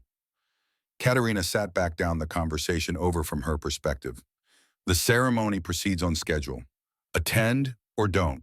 support it or oppose about it publicly, but it will happen, counselor, because law and honor require it, and because I will not teach my daughter that gratitude and principle are negotiable based on species. Vallis turned toward the door with rigid dignity, paused with his hand on the control panel, looked back with something that might have been regret. You're risking everything we've built on the actions of one human. One damaged individual seeking redemption for failures we had nothing to do with. No, I'm honoring the principles we claim define us. There's a difference you seem unable to recognize. After he left, Katerina sat in the quiet office for a long time. She'd made powerful enemies today. Political alliances were fracturing along predictable lines. Rivals were gathering support for challenges to her authority. Everything she'd spent decades building was becoming unstable. But when she closed her eyes, she saw Declan Hayes bleeding on the floor of his dwelling, still holding a weapon with burned hands, still positioned between raiders and the room where Lyra hid, still refusing to yield, even as life drained from wounds that should have killed him instantly. Some things were worth more than political stability. Some principles deserve protection at any cost. The ceremony was scheduled for midday ship's time. The main assembly hall had been prepared according to ancient protocols that few remembered and fewer had seen implemented. Banners displaying bloodline colors in the traditional arrangement, lighting programmed to emphasize shadows and presence in ways that honored antiquity. Seating arranged in concentric circles around a central platform where defender status would be formally recognized. Diplomatic observers filled the outer rings. Katerina recognized representatives from a dozen species, their presence lending weight and witness to what was occurring. Human delegations sat together, their expressions carefully neutral, but attention absolute. This was precedent. This was history. Everyone understood the weight of the moment, even if they disagreed about its wisdom. Bloodline members occupied the inner rings closer to the platform where ceremony would unfold. Katerina saw support and opposition in equal measure across familiar faces. Some showed pride that ancient law was being honored. Others carried disapproval that law was being extended to humans. A few displayed resignation, watching something they disagreed with but couldn't prevent through legitimate process. Commander Caldwell approached from the staging area where Declan was presumably waiting and probably panicking. Hayes is ready, nervous about the attention, but ready. He asked 3 times if he needed to say anything. I assured him the ceremony requires only his presence and acceptance. And Lyra, insistent on participating despite her age. She's been practicing a speech with her language tutor. Won't tell anyone what she plans to say. Katerina felt something warm settle in her chest. Her daughter, 3 years old, traumatized by violence and separation, had insisted on speaking at a ceremony most adults would find intimidating. The strength in such small packages never ceased to amaze. Begin when ready, Caldwell signaled. The assembly hall lights dimmed according to protocol. Traditional drums began their low rhythmic pattern, the sound of ceremony, of ancient tradition being honored in present moment. The heartbeat of culture made audible. Katerina entered from the side entrance, walking the traditional path that matriarchs had walked for generations during the formal recognitions. She wore formal robes, deep purple, with silver threading that caught light with each movement. The weight of fabric was familiar, comforting. A reminder of responsibilities larger than personal preference, of duties that transcended individual comfort. She reached the central platform, turned to face the assembly, let silence settle like snow before speaking. The pause was traditional, allowing witnesses to prepare themselves for words that mattered. We gathered today to honor one of our oldest laws. Her voice carried through the hall without amplification. Acoustics designed centuries ago ensured every word reached every listener with perfect clarity. The law of kinship defense, which recognizes those who demonstrate the highest form of compassion, protection of our young, at risk of their own lives. The assembly listened in absolute silence. This was history. This was precedent. Every word would be recorded and analyzed. 3 weeks ago, my daughter Lyra was lost. Her escape pod crashed far from home in a place where no one knew her name or her bloodline. She was injured, alone, frightened beyond measure, and vulnerable to those who would harm her for profit or eliminate her as loose end to criminal enterprise. Katerina let the words settle, let the reality sink in for those who had heard reports but not felt the weight. A human founder, Declan Hayes, former military medic, resident of Haven's Rest Colony. He had no obligation to help, no duty beyond basic morality that any being might claim. He could have contacted authorities and walked away, fulfilled minimum legal requirements, and returned to his life.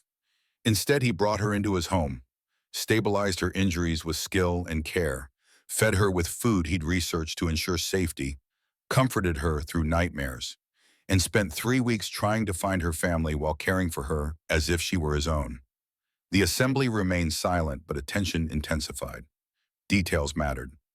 1 week after finding her, raiders attacked his dwelling, 5 armed combatants seeking to recapture Lyra or eliminate her as witness.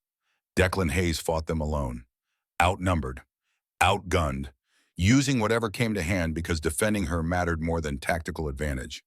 He killed 3 raiders, wounded 2 more, and he died doing it. Gasps from sections of the assembly who'd read reports but not truly processed what they meant. The word died carried different weight when spoken in ceremony. He died, Katerina repeated, letting the truth resonate. His heart stopped. 90 seconds without pulse or respiration. Medical staff brought him back through intervention. But in that moment, he had given everything. His last act before losing consciousness was ensuring Lyra remained hidden, remained safe, remained protected even as his own life ended. She gestured toward the entrance. Declan Hayes. He entered slowly, clearly uncomfortable with attention. He'd been provided formal clothing appropriate for the ceremony, simple, but dignified in human style adapted to Valethrian formal standards. He walked with the slight stiffness of someone whose injuries hadn't fully healed, and perhaps never would. Plasma burns left permanent marks on flesh and bone. Declan reached the platform, met Katerina's gaze briefly. She saw uncertainty there, confusion about rituals he didn't understand, but also determination. He'd agreed to this, would see it through. Declan Hayes, Katerina said formally, voice carrying ceremonial weight. You stand before this bloodline, having demonstrated the highest form of compassion. You asked for nothing, expected nothing. You simply saw a child in need and chose to be the shield between her and harm. You risked everything for someone you barely knew. You died protecting what was not yours by blood or obligation. She lifted the crystal pendant that marked defender status. Ancient symbol carved with flowing script in the oldest written Valethrian language that few could read anymore but everyone recognized. The physical embodiment of honor earned through sacrifice. Honor. Sacrifice. Family earned rather than inherited. By the law of kinship defense established before spaceflight and honored across millennia, you are recognized as defender to Lyra of this bloodline. You are granted standing as honorary kin with all rights and obligations that status entails. Your sacrifice is recorded in our family's history. Your actions have earned you a place among us that no power can revoke. She placed the pendant around his neck.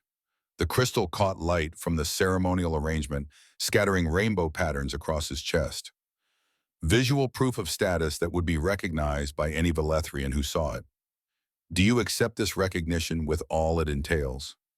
Declan's voice was quiet but steady. I do. Movement from the side entrance. Lyra appeared, escorted by a bloodline elder who'd been briefed on the child's insistence.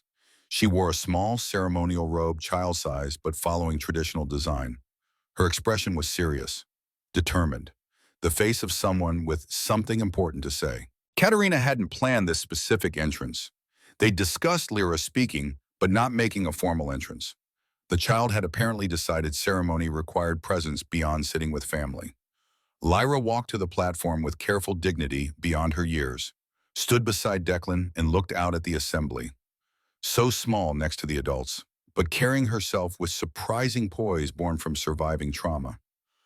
I want to tell everyone about Declan, she said in clear Valethrian that had been practiced repeatedly, then switched to English with equal clarity.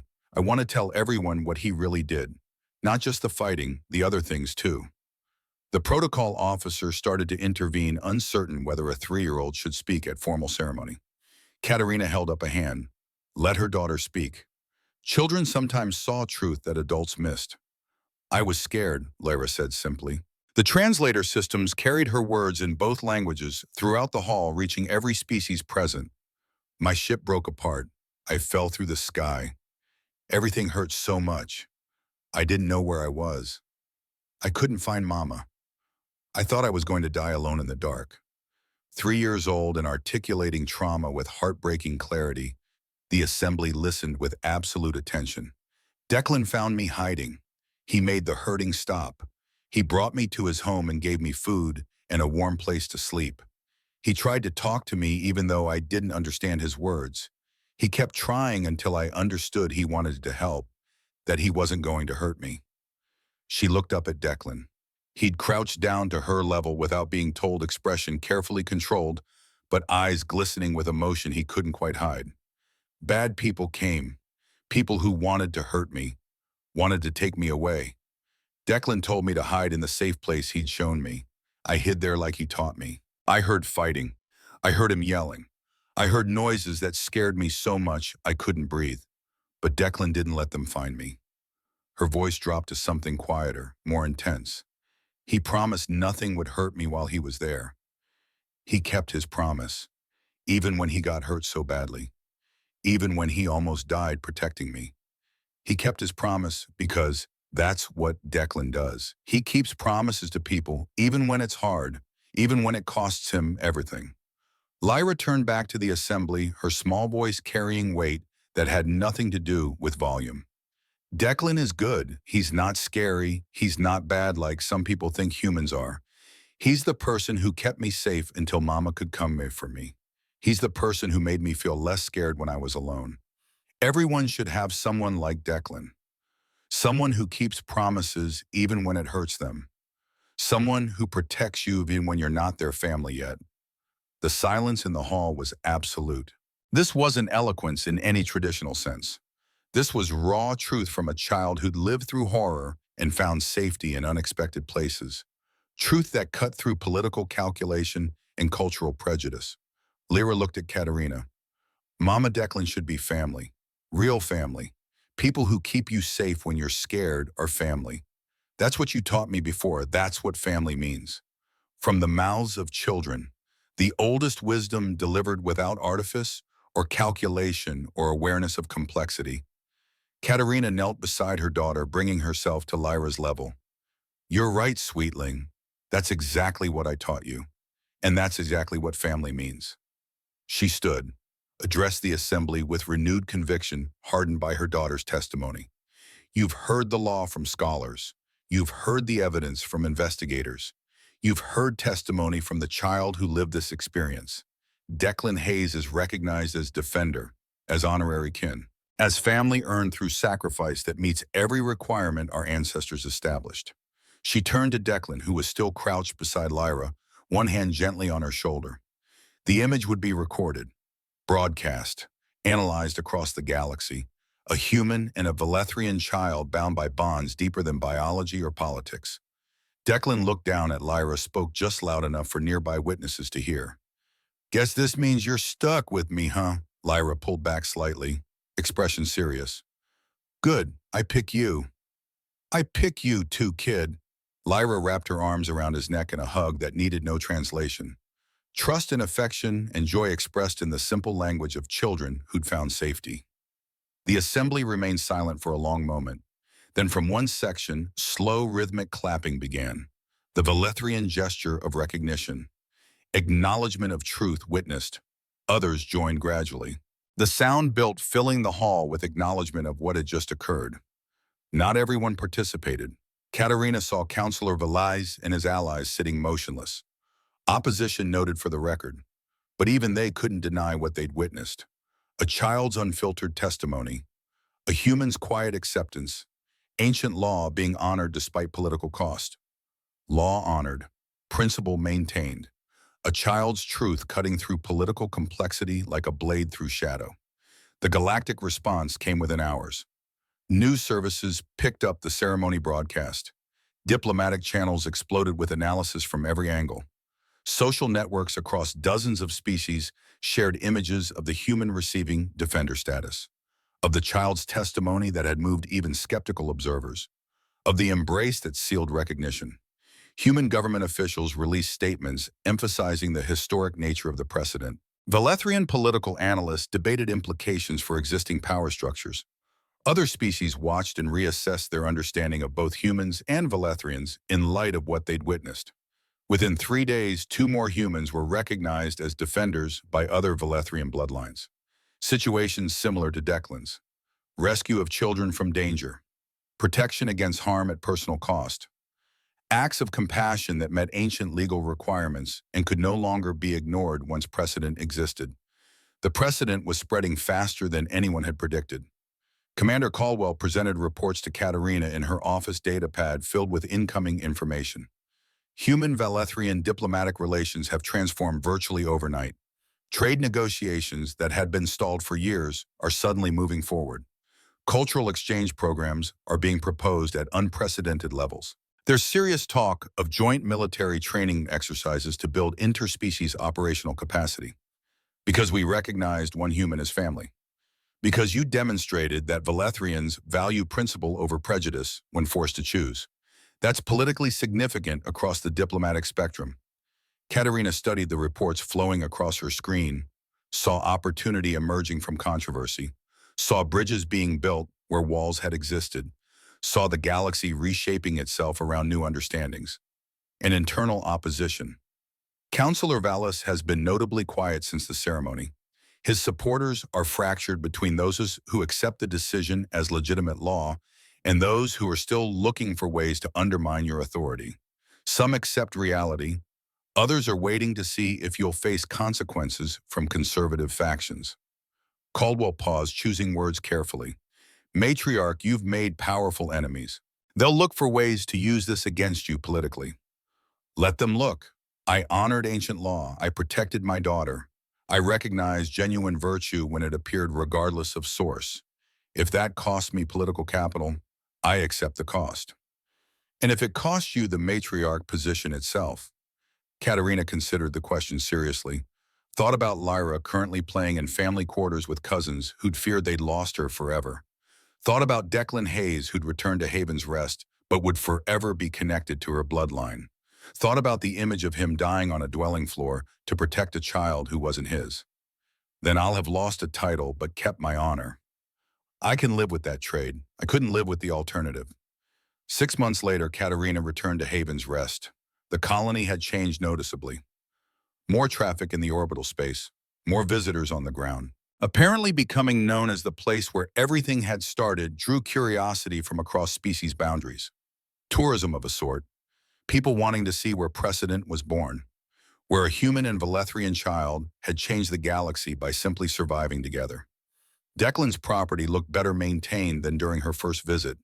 The fields showed signs of actual productivity rather than stubborn hope. Someone had helped him repair the dwelling's exterior, which had been damaged during the raider attack and only minimally patched before. New structures surrounded the original building. Katerina walked to the entrance, knocked rather than entering unannounced. Old lessons about respect still applied regardless of legal standing. Declan opened the door. Surprise crossed his face before settling into something warmer. Matriarch Katerina, I wasn't expecting, you didn't send notification ahead. He stopped himself, started over with visible effort. Welcome. Please come in. The interior had transformed since her first visit. More furniture arranged for comfort rather than utility. Better lighting that made the space feel lived in rather than merely inhabited. And signs of frequent small visitors. Children's drawings on walls. Educational materials scattered on surfaces. Toys in careful piles. The dwelling of someone who'd found purpose beyond mere survival. You've been busy, Katerina observed, taking in the changes. Had some help. Once word got out about the Defender recognition and what it meant, a lot of people wanted to contribute. I tried to refuse because I wasn't looking for charity, but they were insistent. He gestured toward the additions visible through the window. Colony raised funds for improvements. Said I'd need proper space if I was going to keep helping children who needed placement. Keep helping. Declan pulled up a datapad showing her records with the efficiency of someone who maintained detailed documentation. 3 refugee children staying here currently. 2 are human, 1 is Kethryn, all orphaned or separated from families during various conflicts. Social services needed temporary placement while they search for relatives or arrange permanent homes. I offered to help since I had space and experience now. Katerina studied the records. saw the same careful attention to detail she'd seen in his care of Lyra. Medical information, dietary requirements, educational progress, psychological assessment notes. The methodology of someone who'd learned through necessity how to care for traumatized children across species boundaries. Your bloodline sent substantial resources. Declan continued scrolling through additional files. Funding for proper xenobiology medical equipment so I can treat injuries safely. Educational materials in multiple languages. Even structural engineers to help design better quarters that meet different environmental needs. I tried to tell Commander Caldwell it wasn't necessary, but she was very insistent about bloodline obligations. Caldwell understands that defender status creates responsibilities on both sides. You're kin to my daughter. That creates obligations for us to support your work, especially when that work serves children in need. I'm just trying to help kids who don't have anywhere else to go. You're doing more than that. You're demonstrating what I tried to tell the Council. That compassion across species boundaries isn't weakness or naivety. It's strength built on principle. Movement from deeper in the dwelling. A small human child, perhaps 6 years old, peered around a doorway. Saw Katerina with her obviously alien appearance and retreated quickly. It's okay, Marcus, Declan called gently. This is matriarch Katerina. She's family. You can say hello if you want. The child emerged slowly, offering a hesitant wave to the intimidating, purple-skinned authority figure in his temporary home. Katerina returned it with deliberate gentleness. Hello, Marcus. It's good to meet you. More movement, a second child, clearly Catherine, from the distinctive cranial structure and skin texture. Then a third hanging back but curious about the visitor. 3 small lives finding temporary safety in this unlikely place. Everyone's a bit shy around new people. Declan explained, his voice carrying understanding, born from experience. They've all been through significant trauma. Takes time to build trust, to believe that adults might actually say and keep promises. You have patience for that difficult work. I have motivation. Every child I help is one less lost to violence or neglect or circumstances beyond their control. He paused, watching the children with an expression Katerina had learned to recognize. Your daughter taught me something important when she crashed here. That protection matters. That even temporary safety can make permanent difference in a young life. These kids won't be here forever. But while they are, they'll know someone cares whether they live or die. Someone keeps promises. Someone stands between them and harm. Katerina watched him interact with the children, saw the same gentle patience he'd shown Lyra, the same commitment to care that extended beyond minimum requirements, the same refusal to give up on small, frightened souls who'd learned not to trust adults. How is Lyra? Declan asked, pulling his attention back to his visitor. She messages regularly, but I always want to hear how she's really doing. Thriving beyond expectations, learning voraciously, growing in confidence. She asks about you constantly, wants to know when she can visit again, practices her English specifically so she can show you her improvement. She's always welcome here. I mean, you're both always welcome, whenever you want to visit. He stumbled over the words, slightly still uncertain about family relationships that defied traditional boundaries and cultural norms. We'll visit soon. She's been counting days until this trip was approved. She's prepared gifts for all the children currently in your care. Her pronunciation can't be worse than mine was, still is. Despite herself, Katerina smiled. She's actually quite fluent now, much better than your Valethrian ever was. That's not setting a high bar for comparison.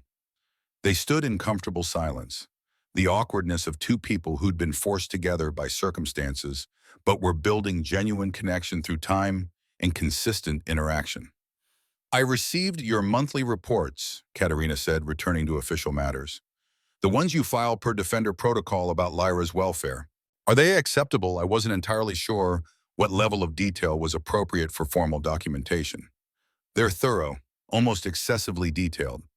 She studied him with assessment that carried no judgment. You document everything. Every conversation that might affect her, every decision regarding her education, even minor details about her social development and friend relationships. Why such meticulous records? I wanted to make sure you had complete information about her life. Defender status means I have rights regarding her welfare, but you're still her mother. I'm not trying to overstep boundaries or challenge your authority, just fulfilling obligations as I understand them. You couldn't overstep if you tried. You're too aware of appropriate boundaries and too respectful of my primary role. Katerina moved to the window looking out over the fields that had been barren and were now showing productivity. Declan, do you understand what you've actually done beyond saving Lyra? Beyond accepting defender status?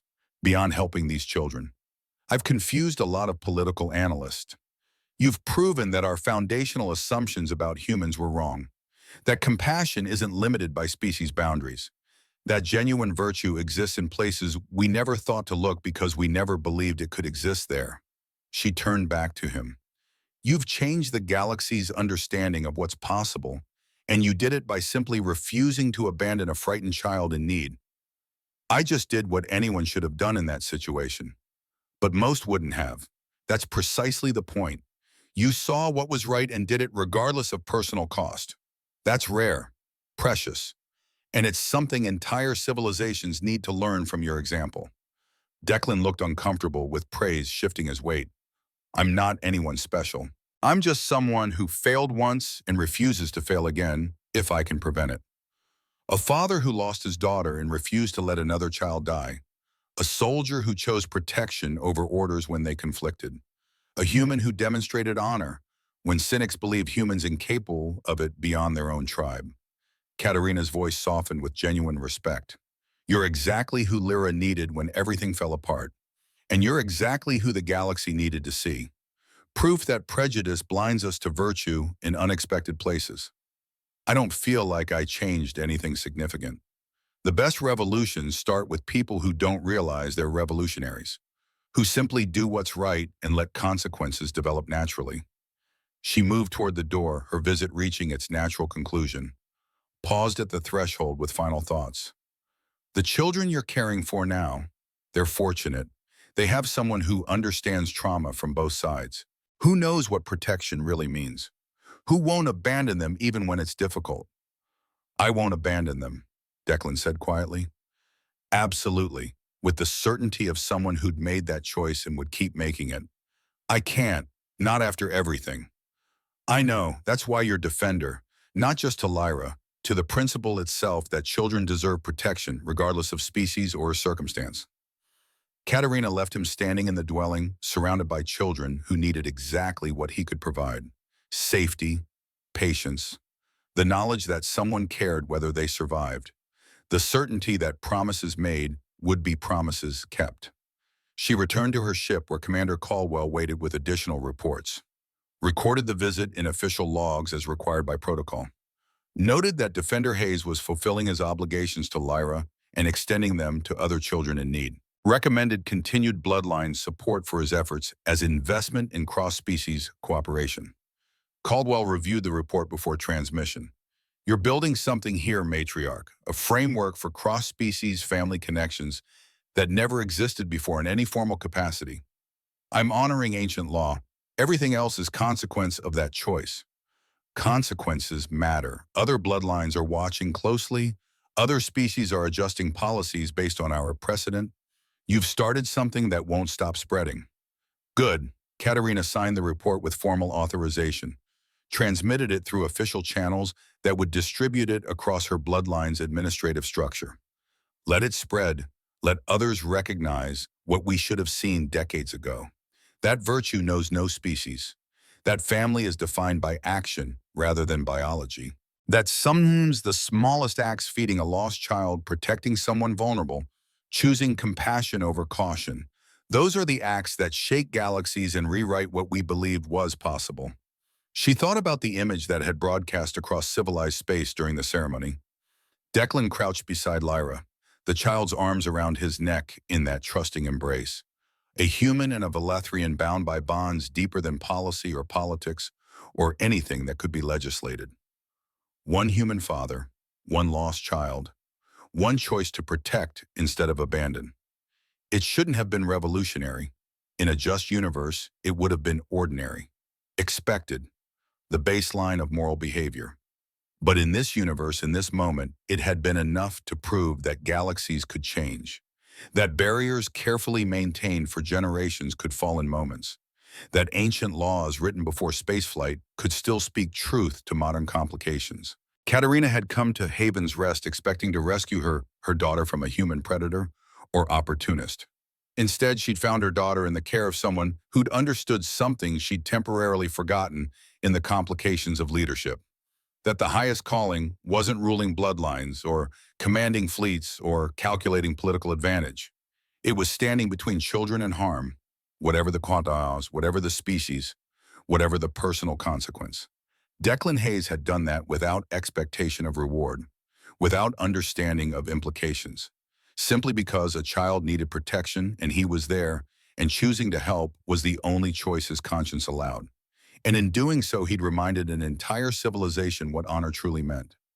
Katerina looked out the viewport as her ship lifted from Haven's Rest toward orbital space, saw the colony receding below, saw the dwelling where her daughter had been kept safe against all odds, saw the fields that one human tended while caring for children who needed shelter from storms they hadn't created.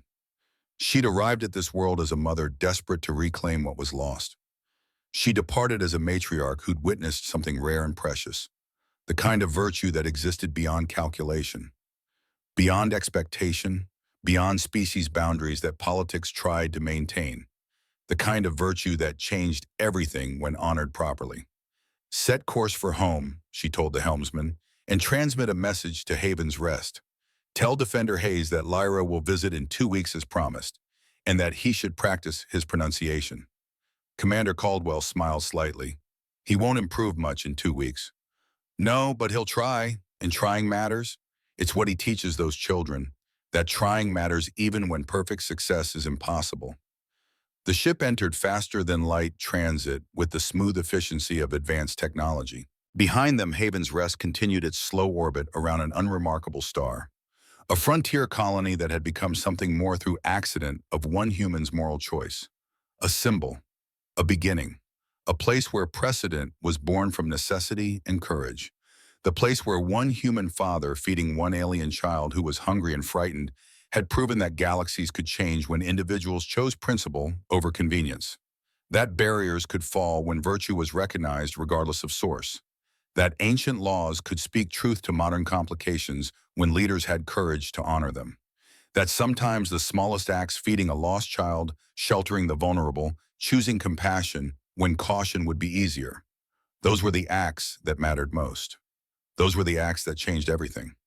The Sentinel's promise disappeared into the infinite dark, carrying a matriarch who'd learned that family wasn't about bloodlines or species or political advantage. It was about who showed up when children needed protection, who kept promises when keeping them was hard, who stood between small lives and the dark.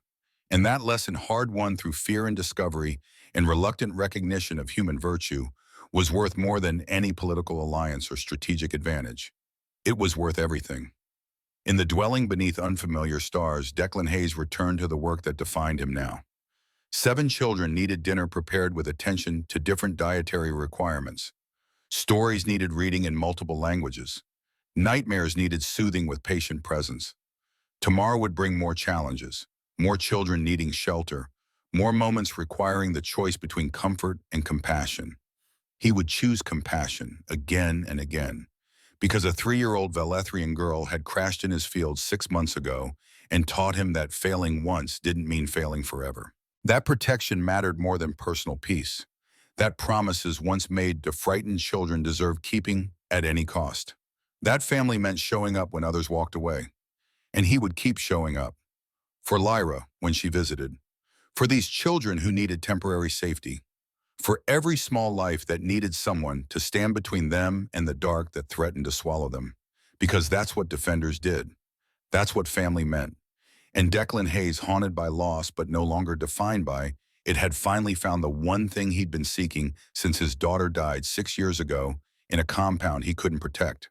Not redemption that erased the past, not forgiveness that he'd never grant himself, but purpose, clear and simple and worth everything. The chance to protect children who needed protecting, to keep promises that mattered, to be the shield between small lives and harm, and that he'd learned through pain and practice was enough. It was everything.